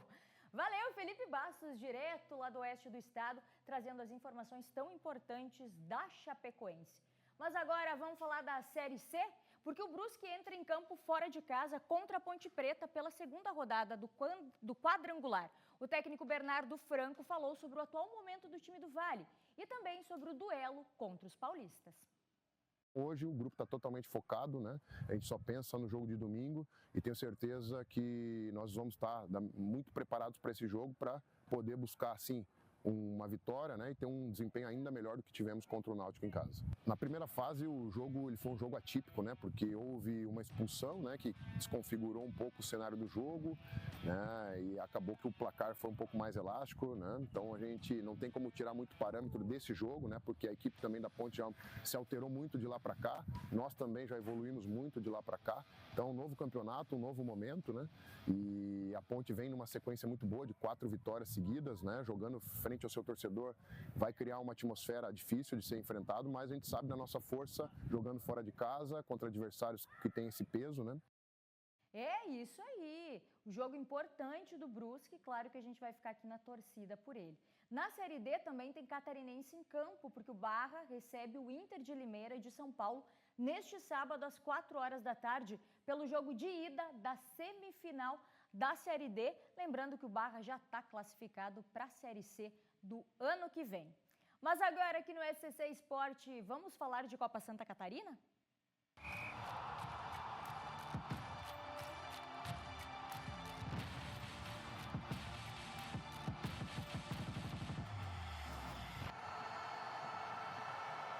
Porque começa a segunda rodada da competição neste domingo, os jogos às 3 horas da tarde. Vamos ver os confrontos das equipes catarinenses na competição. Avaí e Barra entram em campo todo mundo domingo, 3 horas da tarde. Lembrando que o Avaí joga com portões fechados, porque cumpre 2 mandos de campo sem torcida, devido àquela briga que teve no final do Catarinense contra a Chapecoense. Inclusive, foi um dos motivos que fez o Avaí disputar a Copa Santa Catarina, mesmo com vaga na Copa do Brasil. É isso, eles querem queimar esse portões fechados do estádio na Copa Santa Catarina, para que no ano que vem, no Campeonato Catarinense, o torcedor possa ir e dar a força para a equipe. Então, portões fechados nessa partida. Também tem Santa Catarina e Concórdia e Joinville e Nação Esportes. Tem mais jogos. Vamos para o segundo telão para a gente ver. Carlos Renault, atual campeão da Série B catarinense, vai enfrentar o Blumenau. Criciúma enfrenta o Camboriú no Duelo do Sul. E Tubarão e Caravaggio, todos os jogos no domingo. Lembrando que no meio da semana tem mais jogos pela segunda rodada da Copa Santa Catarina, a Copa que vale vaga para a Copa do Brasil e também para a Série D do Campeonato Brasileiro. Mas agora vamos um pouquinho mais longe? Vamos falar um pouquinho do futebol do velho continente? Pois é. Então já sabe, quando a gente fala disso, é ele que traz as informações, João Venturi, que está em Madrid para atualizar tudo sobre as novas informações do futebol europeu. Porque você sabe, terça-feira é dia de jogaço aqui na tela do SCC SBT, é dia de Champions League. Conta aí, João. Fala pessoal, notícias do futebol europeu, já que teremos aí em poucos dias a volta da UEFA Champions League com o início da fase de liga. Então, o Real Madrid, que teve 12 jogadores convocados para as disputas de partidas internacionais, já trabalha com o grupo completo. Expectativa alta para a estreia na Liga dos Campeões, que acontece na próxima terça-feira contra o Olympique de Marseille, aqui em Madrid. Um início de temporada muito bom da equipe de Xabi Alonso, que apesar da força do ataque ser o mais falado, é a defesa quem vem chamando mais atenção. Nas 3 primeiras rodadas do Campeonato Espanhol, o Real Madrid sofreu apenas um golzinho em 17 chutes dos adversários. Um aproveitamento excelente, o melhor desde a temporada 2008-2009. Neste sábado, a equipe defende a liderança de La Liga contra o Real Sociedad fora de casa. Ainda sem poder contar com o brasileiro Endrick e com o lateral Mendy, ambos na fase final de recuperação. E do outro lado, o Olympique de Marseille, que não vive um início de temporada tão empolgante, mas pode ter uma vantagem, já que eles entram em campo nesta sexta-feira pelo Campeonato Francês e terão um dia a mais para descansar e para se preparar para esse duelo da Champions. Então, já sabe, terça-feira, às 3h45 da tarde, ao vivo aqui no SBT, a grande abertura do maior torneio de clubes do planeta, Real Madrid e Olympique de Marseille. De Madrid, João Venturi. Pessoal, posso perguntar uma coisa? Quem está do seu lado? Quem está do seu lado acredita na nossa soberania e não baixa a cabeça? Quem está do seu lado tem orgulho do Pix, que é de graça para todos? Quem está do seu lado comemorou o Brasil fora do mapa da fome de novo? Quem está do seu lado é a favor que o trabalhador que ganha até R$5.000 não pague imposto de renda e que os super ricos passem a pagar? Quem está do seu lado conseguiu emprego recentemente? Vocês viram que mais de 2 milhões de famílias saíram do Bolsa Família porque melhoraram de vida? Quem está do seu lado pode sonhar com a universidade porque com o pé de meia não precisa mais abandonar a escola? Pois é, olhe para quem está do seu lado e pergunte, você acredita num país forte com justiça social? Se a resposta é sim, então estamos do mesmo lado, governo do Brasil, do lado do povo brasileiro. SCC Esporte desta sexta-feira vai ficando por aqui, gente. Um ótimo final de semana. Aproveitem, curtem muito esse sol maravilhoso que está fazendo por aqui. Mas segunda-feira eu volto com muito mais informações do esporte. Agora ela, Maria Esther, que está de volta, segue no comando aqui no SCC Meio-Dia. Tchauzinho. Tchau, Angélica. A gente segue por aqui, viu? Agora, 12h20. Já começou o Festival Nacional do Teatro Infantil em Blumenau. Mas a gente vai falar daqui a pouco, porque antes eu quero mostrar para vocês essas imagens. Coloquem na tela, produção. Vamos avaliar aqui juntos. Agora a gente tem imagens ao vivo de Itapema, ao lado a BR-101. Olha ali, o trânsito bem tranquilo agora, esse mar azul e esse céu azul também. Olha só que imagem linda. Agora uma cidade vizinha, Balneário Camboriú. Opa, o que aconteceu aí, Balneário? Gente, isso é ao vivo também, tá? Estamos mostrando para vocês que por lá as nuvens estão chegando mais. Isso é circulação marítima. Vamos colocar a divisão de telas, ó, para vocês conseguirem acompanhar como é que está Itapema, com esse céu azul, com esse sol brilhando desde cedo, e ao lado Balneário Camboriú. Também sol e nuvens, o sol pode voltar a aparecer, mas a gente tem mais a circulação marítima por ali. Isso deve acontecer também em Itapema nas próximas horas, viu? Essas nuvens chegando um pouco mais aqui no nosso estado e as temperaturas que hoje não sobem tanto. Já tem a previsão do tempo para vocês aqui no SCC Meio-Dia. Agora sim, agora a gente vai falar do Festival Nacional de Teatro Infantil de Blumenau. Nesse ano, a 27ª edição do FENATIB terá 24 apresentações gratuitas e é um programa para os pais e principalmente para a garotada. O PC está lá no Teatro Carlos Gomes, tem mais informações e a gente quer saber até quando vai, né? Conta os detalhes, como participar, PC, é contigo. Oi, Maria. Boa tarde para você, boa tarde a todos. O espetáculo está no ar aqui no SCC Meio-Dia. A gente mostra o grupo Teatro da Pedra de São João del Rei, pessoal de Minas Gerais, com o espetáculo Ocã. Vamos conferir um trecho da apresentação.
Esse é um trecho da apresentação Ocã do grupo Teatro da Pedra de São João del Rei, Minas Gerais, grupo que está na programação da 27ª edição do Festival Nacional de Teatro Infantil, que é para todos os públicos, é para a garotada, é para o público jovem, é para a criançada em geral, é para os grandinhos também. Deixa eu conversar com o Juliano Pereira, que é o diretor do Teatro da Pedra. Explica para nós, o que esse pessoal está querendo dizer aqui no palco? Tudo bem? Tudo bom? Boa tarde para todo mundo. Então, é uma história de uma neta e uma avó na iminência da partida da avó. Então, assim, a gente vai ver a história dessa relação das duas e do olhar delas para a ancestralidade africana.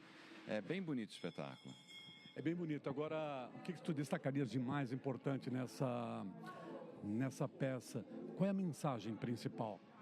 Então, eu acho que a gente, o afeto, relação, o respeito aos nossos ancestrais, né? Assim, o espetáculo tem muito forte essa relação, né? Assim, a importância de uma avó que é para todos nós, né? Assim, de uma avó, de um avô na nossa vida, né? E é preciso resgatar isso, né? Lembrar disso também. Exatamente. O espetáculo faz isso de uma maneira muito bonita, né? Assim, porque é nesse lugar onde eles moram e essa relação das duas, que elas vão recordando toda essa passagem de vida. Maravilha, legal, Juliano. Deixa eu aproveitar para destacar também o seguinte, viu, Marister? Traz o Gabriel para cá, para ele também ter contato com a arte, porque é um festival de espetáculos infantis, mas também para os adolescentes, para todos os públicos.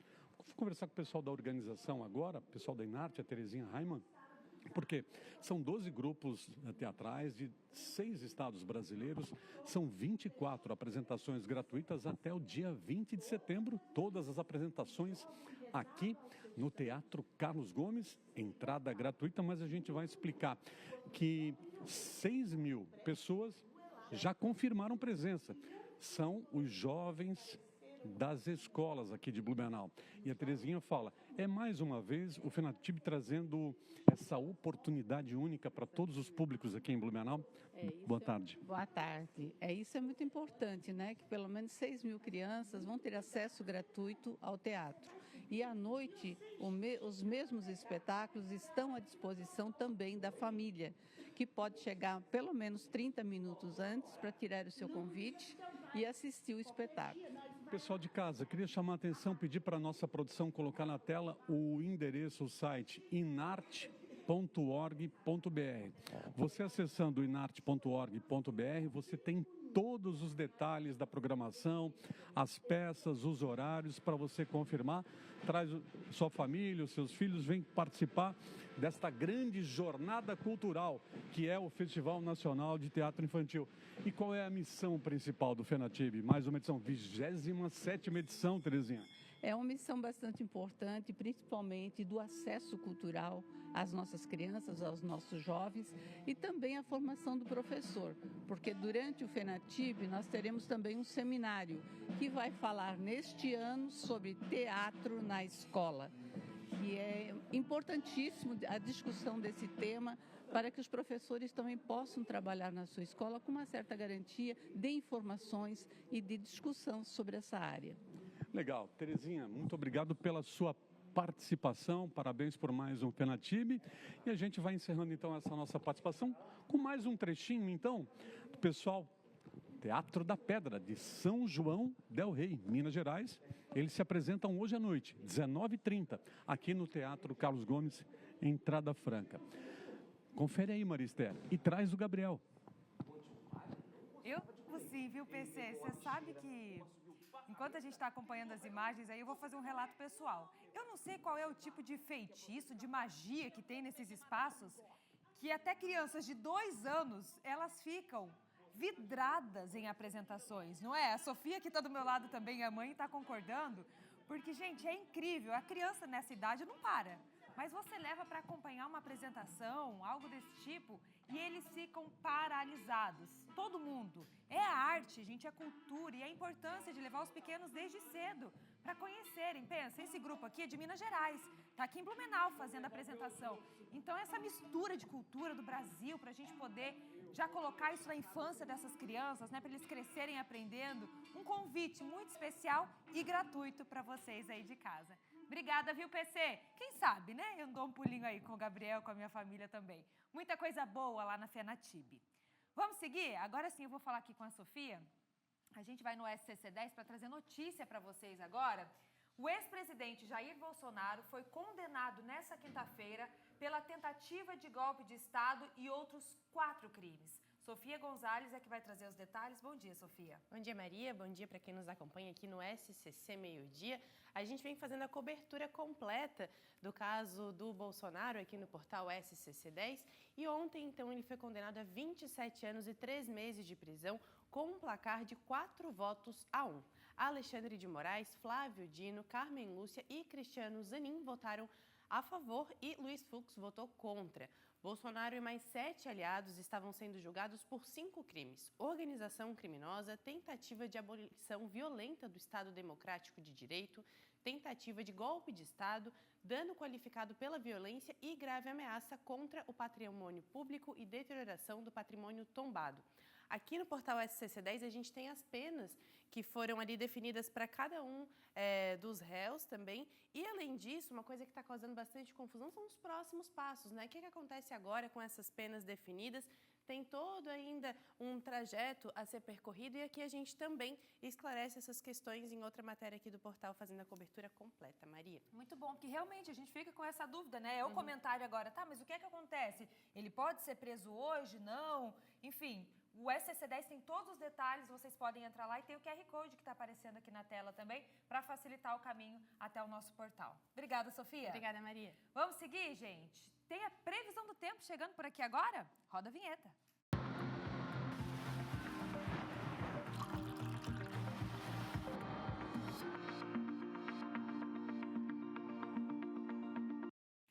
Hoje é mais um dia de sol em Santa Catarina. Uma massa de ar frio e seco mantém o tempo firme e ensolarado. Pela manhã vocês devem ter sentido as temperaturas bem mais baixas, até com uma sensação de friozinho. Mas agora à tarde elas já ficam mais amenas. No Grande Oeste chega a dar uma boa esquentada, por lá a gente tem 26, 24, podendo até passar disso em alguns momentos, até 27 e 28 graus por aqui.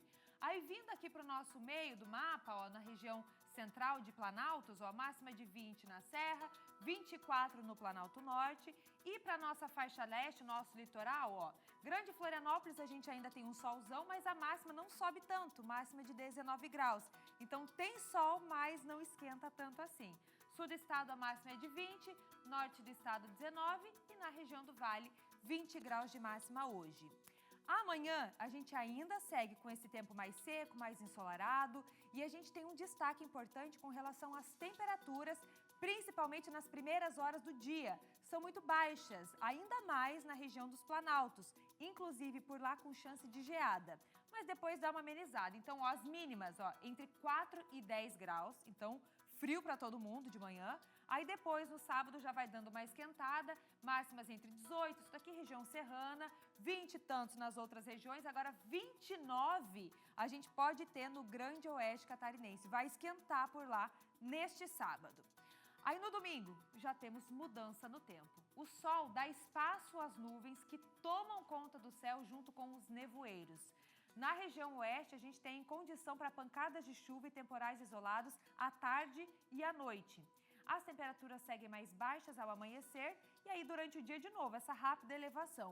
Vamos começar aqui com Chapecó, mínima de 13, máxima de 27, esquenta mais ainda no domingo na região oeste. Criciúma tem 23 de máxima e aí vocês podem ver que a maioria do nosso mapa vai estar com esse tempo nublado, vai ficar mais estranho. Domingo não vai ter esse sol gostoso não. Blumenau a máxima é de 21, Joinville também tem 21 graus de máxima. Floripa no domingo ó, não passa de 19, mínima de 14. E Lages na Serra, mínima de 6 e máxima de 18 graus. Previsão do tempo para vocês, já vou adiantar que na segunda a gente já deve ter chuva, viu? Aí vai ser aquela chuvinha chata, terça-feira também, mas é claro que aí no comecinho da semana eu já passo aquele spoiler para vocês se organizarem já para a semana. Vamos fazer mais uma pausa? Ó, meio-dia e 34 minutos. A seguir, o que é que vocês vão ver hoje? Vamos mostrar aí, ó. Histórias de pessoas que são atendidas na passarela da cidadania e que após muitas dificuldades estão recomeçando a vida através das oportunidades oferecidas no local. Tem muita emoção, tem superação nessas histórias aí. É depois do intervalo, até já.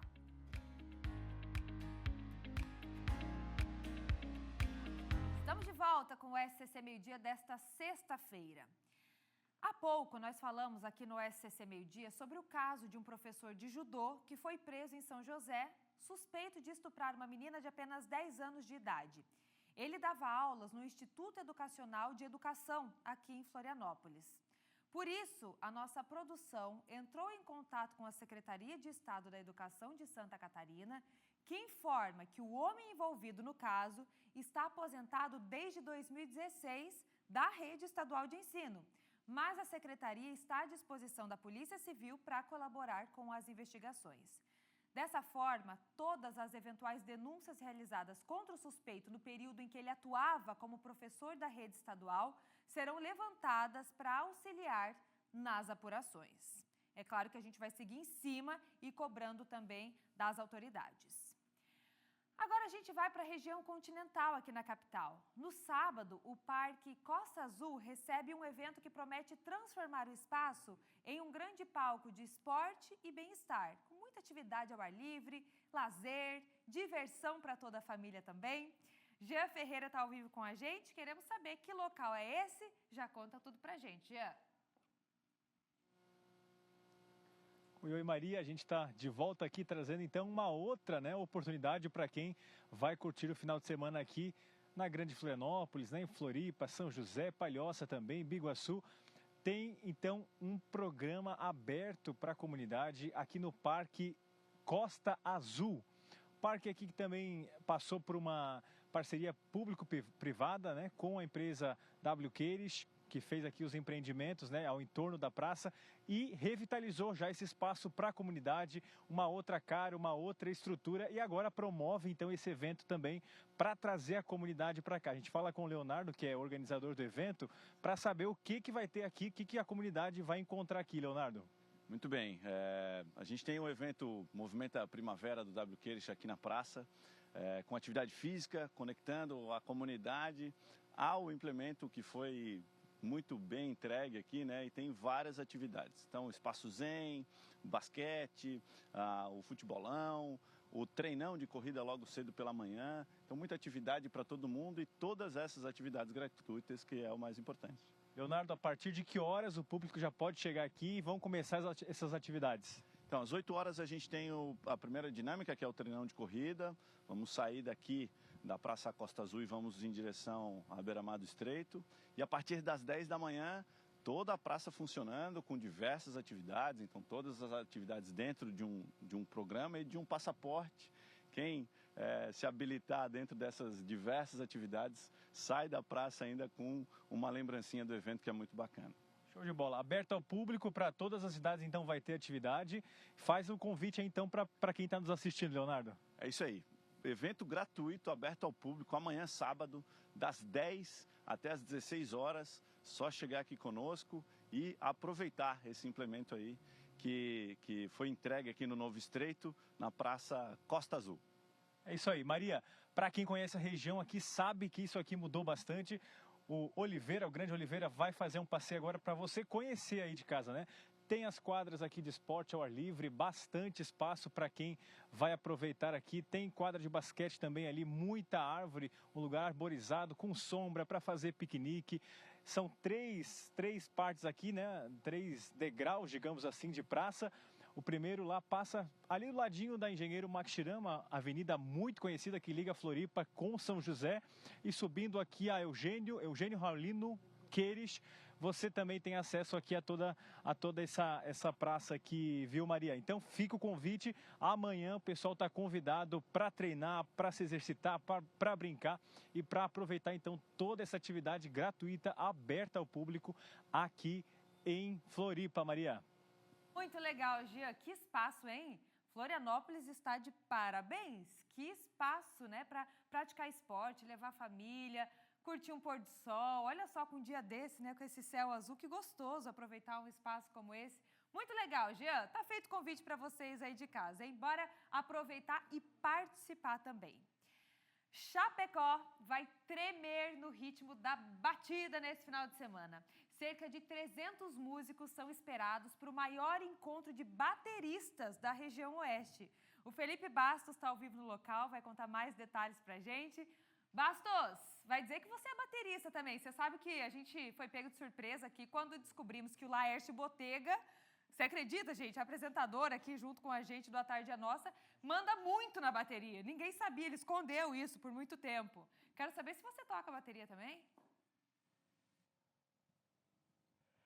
Olha, Maria Esther, se tivesse uma bateria aqui, eu poderia tentar conseguir alguma coisa. Ainda bem que não tem, Maria. Mas antes de eu começar essa participação ao vivo aqui, terceiro Batuca Chapecó no próximo domingo, a partir das 2 horas da tarde, aqui no Parque Edir de Marco. Andrés, mostra um pouquinho o visual e o cenário que vai receber essa terceira edição do Batuca, um encontro de bateristas. São esperados aproximadamente 300 bateristas e não é só da região não, viu, Maria? É do estado de Santa Catarina. A gente tem imagens também da edição do ano passado para o pessoal ter uma ideia, de uma noção e ter a proporção que é esse evento. Quem vai falar com a gente agora é o Felipe de Quadros, secretário de Cultura, que está falando, que está organizando também essa terceira edição. Felipe, ela veio na primeira há cerca de 2 anos, né?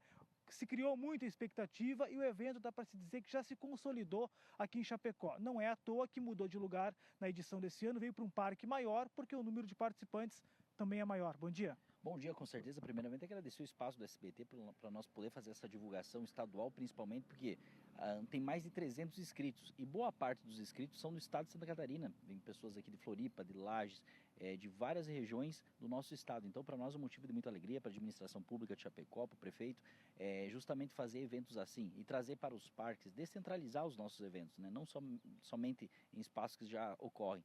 Então, aqui no parque foi uma opção que a gente trouxe e vai fazer agora nesse domingo. E você é nosso convidado especial a partir das 14 horas aqui. Vai ter sorteios, vai ter brindes, vai ter food truck, vai ter brinquedo para as crianças principalmente. Então você e sua família estão convidados. Porque não é só um encontro de bateristas, é um encontro da música local de Chapecó, dos artistas locais que sempre a gente tenta valorizar ao máximo. Então você é nosso convidado especial, você e sua família, nesse domingo a partir das 14 horas, a terceira edição do Batuca Chapecó. Agora, 300 bateristas vão estar tudo tocando ali simultaneamente na mesma hora, ou seja, vai ser uma barulheira aqui total, não vai atrapalhar a casa também, não tem residência aqui próximo, ou seja, tá tudo certo, né, Felipe? O bom é que não tem muita residência aqui no parque, então isso facilita. São mais de 300 que já estão confirmados, já fizeram sua credencial, Então, para nós é um motivo de muita alegria, porque a gente começou esse evento com 120, 110 bateristas. E hoje 300, boa parte são crianças também, sabe? São crianças que tocam, às vezes só em casa, não são profissionais. São pessoas que gostam do instrumento musical e a gente reunir todos esses para fazer um grande espetáculo, um grande evento, sem dúvida nenhuma para Chapecó, um marco. E com certeza essa edição vai ficar na história e a próxima edição, se tudo der certo, a gente quer levar ainda no estádio. É um sonho. Dá para fazer inscrição ainda? O pessoal que quiser participar, como é que é, Felipe? /Cultura Chapecó. Pode acessar Instagram, site da Prefeitura Municipal de Chapecó, que tem lá. E quem fazer inscrição ganha uma camiseta e ganha um par de baquetes. Então é um presente exclusivo que a gente está dando para todos os bateristas, profissional, amador. Vem para a praça aqui, Parque Dir Demarco, que vai ser um grande sucesso. Valeu, Felipe, mais uma vez. Recado dado, então, eu vou encerrar essa participação, Andrés. Mostra aqui, ó, com esse belo cenário, viu, Maria?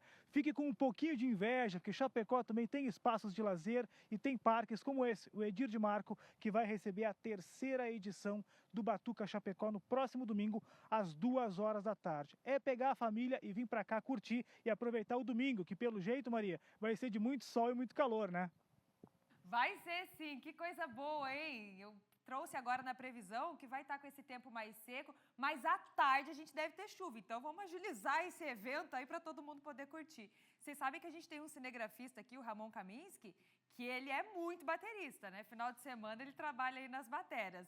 E aí ele falou que um grupo de amigos vai fretar um ônibus para ir para lá, para participar desse evento aqui também. Como que é o grupo? Os Bocas de Sandália. Os Bocas de Sandália. Você imagina o grupo? Valeu, gente. Tá feito o convite aí, ó. Vamos, gente, vamos para lá para trazer mais uma notícia para vocês. Notícia boa. Você que está em busca de emprego em Criciúma, amanhã acontece mais uma edição do Balcão de Empregos. E a Manu tá chegando para falar onde é que vai acontecer, qual horário, uma oportunidade para o pessoal já sair empregado, né? Com o currículo aí, leva na mão e já sai com o emprego garantido, Manu, é isso? Oi, Maria. Tipo isso, tá? A gente tá aqui na Praça Nereu Ramos, aqui no centro de Criciúma, ó. O pessoal já tá até, deixa eu mostrar aqui desse lado, né? O pessoal tá montando ali a tenda, a estrutura para amanhã fazer mais essa edição do Balcão de Empregos que vai acontecer das 8h30 da manhã até ao meio-dia. Então, assim, vão ser 7 empresas que vão estar aqui participando, mais de 170 vagas em várias áreas, né? Várias áreas, então, ramo do vestuário, supermercadista, então tem várias empresas que vão participar. A maioria dessas vagas não precisa ter experiência, tá? Então, basta a pessoa ter vontade realmente de trabalhar, interesse, é só vir aqui trazer os documentos pessoais, trazer o currículo com as atualizações, né, com as informações atualizadas, e aí o pessoal do próprio RH das empresas vai estar aqui fazendo as entrevistas, tirando dúvidas, então é algo bem simples mesmo, já aconteceu em outras situações, né, já teve outras edições do Balcão de Empregos aqui em Criciúma, e aí amanhã vai ter mais uma, né, só reforçando aqui o horário das 8h30 até o meio-dia. Lembrando que amanhã aqui em Criciúma, a gente está aqui bem na Praça Nereu Ramos, é sábado mais, então o comércio vai ficar aberto normalmente sábado mais, como o tempo está assim bonito, sábado de manhã o pessoal vem o quê? Aqui para a praça. Então já é uma oportunidade para quem está querendo uma nova oportunidade ou conhece alguém que está precisando de emprego, já fica essa dica aí que amanhã, das 8h30 ao meio-dia, o pessoal das empresas vai estar aqui então trazendo essas oportunidades, né? Uma iniciativa da Central de Empregos que normalmente atende de segunda a sexta-feira, fica ali embaixo do Terminal Central. E aí amanhã, sábado, um dia diferente, aí um horário estendido com esses atendimentos aqui na praça. Volto contigo aí no estúdio. Tá feito o convite, Manu. Obrigada pelas informações. Vamos seguir falando de oportunidade agora para quem deseja trabalhar nos quartéis da Polícia Militar na área administrativa. Estão abertas as inscrições para agentes temporários em 19 cidades aqui do nosso estado. A Cris Pinheiro tem as informações. Ô Cris, como é que os interessados devem proceder nesse caso? Oi Maria, então, como você falou, as inscrições já estão abertas e eu vou pedir para a nossa produção já colocar o site na tela para os interessados já começar a fazer a sua inscrição. É o site pm.sc.gov.br/cidadão www.sescbet.com.br/concursos, porque vale, Maria, para todo o estado. São 19 cidades que estão com essas vagas para o processo seletivo de agentes administrativos de serviço interno da Polícia Militar de Santa Catarina. São agentes que trabalham, atuam internamente, eles não vão para a rua. Para a rua, apenas os policiais militares por meio de concurso público. Só em Balneário Camboriú, Maria, são 54 vagas. A gente sabe que há necessidade por conta da temporada de verão e pelo alto número de ocorrências. Mas em todo o estado são 459 vagas em cidades de todas as regiões. A remuneração é de R$ 2.448 no primeiro ano e R$ 2.604 para o segundo ano, caso haja a renovação do contrato. E quais são os requisitos básicos? Ser brasileiro ou brasileira para homens e mulheres, ter entre 18 e 23 anos até o último dia da inscrição, estar desempregado no ato da assinatura do contrato, ter concluído o ensino médico e, claro, não possuir antecedentes criminais. A carga horária é de 40 horas semanais e as inscrições vão até o dia 28 de setembro. Eu vou reforçar o site, que é o pm.sc.gov.br/cidadão/concursos. Volto contigo, Maria. Boa tarde a todos e até segunda-feira. Até, Cris! Até um bom final de semana para você, viu? Até segunda. Na Serra Catarinense, o SESC, em parceria com o Poder Judiciário, realiza neste sábado o evento SESC Cidadão do Bem e também o Justiça Até Você. No quadro É de Graça.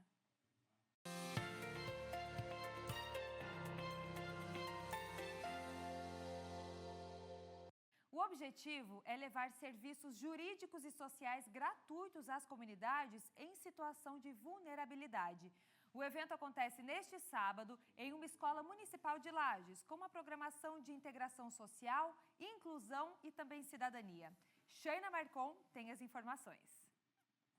Oi, Marister, Cleiton e a todos que acompanham o SCC Meio-Dia. Neste sábado vai acontecer um grande evento promovido pelo SESC aqui em Lages e também pelo Tribunal de Justiça. É o SESC Cidadão do Bem, onde vão ser oferecidos diversos serviços à população. O evento vai acontecer das 9 da manhã até as 4 horas da tarde na Escola Mutirão, aqui em Lages, no bairro Habitação. Eu vou conversar com a Ianca Oliveira, que ela é analista social do SESC, e ela vai falar pra gente sobre os serviços que serão oferecidos no SESC Cidadão do Bem. Muita coisa boa vai ter lá e a população está convidada porque são serviços gratuitos, né, Ianca? Isso mesmo. O SESC Cidadão do Bem é uma ação promovida pelo SESC Santa Catarina desde 2016, que tem como objetivo favorecer a inclusão, a integração social e a cidadania. E nós fazemos isso por meio da articulação, da mobilização com uma ampla rede de parceiros, e é por meio dessa rede que nós oferecemos uma série de serviços nas áreas de saúde, lazer, educação, assistência, justiça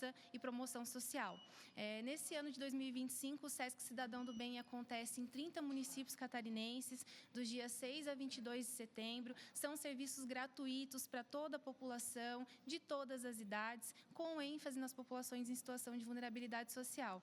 E ainda esse ano, nós temos uma parceria inédita e firmada com o Tribunal de Justiça de Santa Catarina. Então, unimos o SESC Cidadão do Bem ao programa Justiça Até Você, com o objetivo de ampliar a oferta e o acesso da população aos serviços jurídicos. Então, com essas ações, com essas parcerias conjuntas, nós reafirmamos o compromisso do SESC com a transformação social e a missão do SESC em promover qualidade de vida para todas as pessoas. Quais os serviços que vocês estarão oferecendo, né, principalmente na parte cultural, educativa, lá que o SESC oferece também? Aqui em Lages teremos serviços de acesso à primeira via, segunda via de documentação, todos os serviços relacionados a atendimento, orientação jurídica, também teremos encaminhamentos ao mercado de trabalho, serviços voltados à qualidade de vida, saúde e beleza. Temos uma programação de lazer aí bem pensada para as crianças, para as famílias, e toda uma programação cultural com o objetivo também de fortalecer e valorizar a cultura local de Lages. Então, uma programação muito bonita, pensada com muito carinho para todos. Esperamos todos lá. Bianca, obrigado pelas informações e também, né, em parceria com o SESC, o Tribunal de Justiça aí junto com o programa Justiça até Você. Vou conversar com o Lucas Pagani, que ele é o chefe do cartório da Vara da Família aqui de Lages, que vai contar pra gente, né, quais são os serviços que serão oferecidos, né, pelo Tribunal de Justiça para a população lá no evento do SESC amanhã. Isso mesmo, Shaina. O programa Justiça até Você é uma iniciativa pioneira do nosso Poder Judiciário catarinense. A comarca de Lages foi selecionada para iniciar esse piloto e a ideia é que futuramente seja expandido para outras comarcas também. Neste ano especificamente, então, aqui em Lages, serão realizadas coletas de material genético para os exames de investigação de paternidade, dos processos que já estão em tramitação na Vara da Família.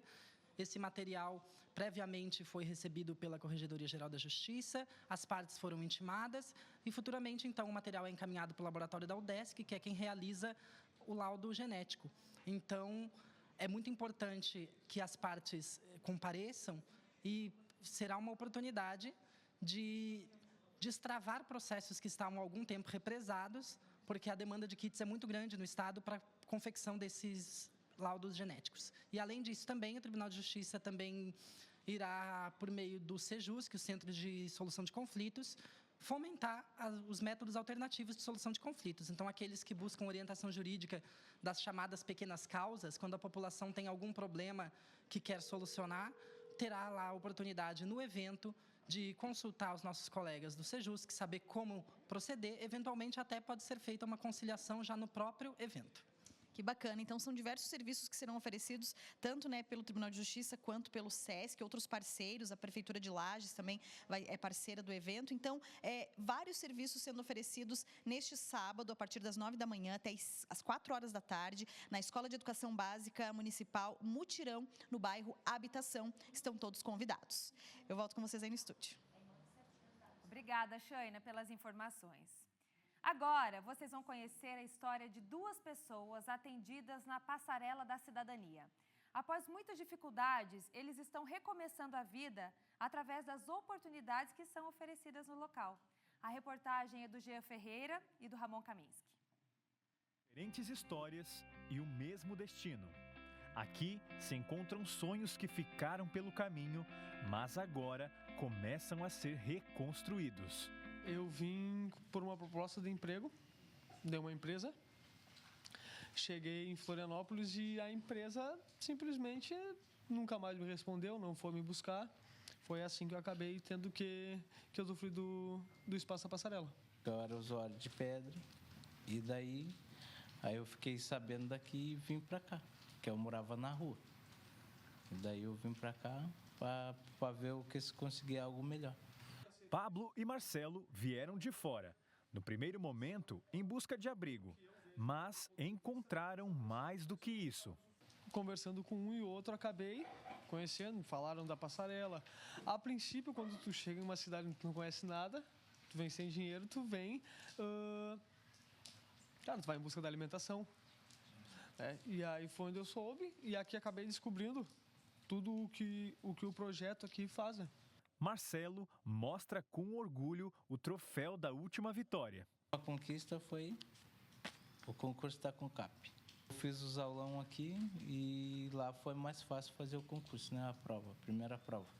Mais do que um espaço de acolhimento, a Passarela da Cidadania tem se tornado uma porta de entrada para novas oportunidades. Aqui, quem antes vivia nas ruas encontra apoio, capacitação e a chance para recomeçar. Um exemplo disso é que no último feirão, 15 pessoas saíram daqui com um emprego de carteira assinada encaminhado. Histórias como essa mostram que, com oportunidade, é possível sim recomeçar. Sou engenheiro mecânico pós-graduado em engenharia de produção. Uma das vagas que eu peguei, precisava de uma formação bem técnica ali. Pedia no mínimo uma formação superior, no mínimo um curso técnico e no mínimo 3 NRs. Ou seja, eu disputei com 200 pessoas essa vaga. Ela é para encarregado num órgão público. Cara, não tem como explicar a alegria que... Bom, eu chorei bastante esperando passar as 200 pessoas, porque eu era um dos últimos, mas estou bem feliz com tudo isso. E o serviço oferecido no espaço faz toda a diferença nesse recomeço. Esse espaço aqui, a nossa passarela da cidadania, é essencial para que a gente possa atender o público das pessoas em situação de rua. Nós temos aqui oficinas, capacitação, cursos profissionalizantes, temos uma equipe técnica, né, para que a gente possa realmente, além de estar ofertando esses serviços, fazer com que essas pessoas elas se vejam com dignidade, para que possam transformar as suas realidades. Agora, os sonhos continuam.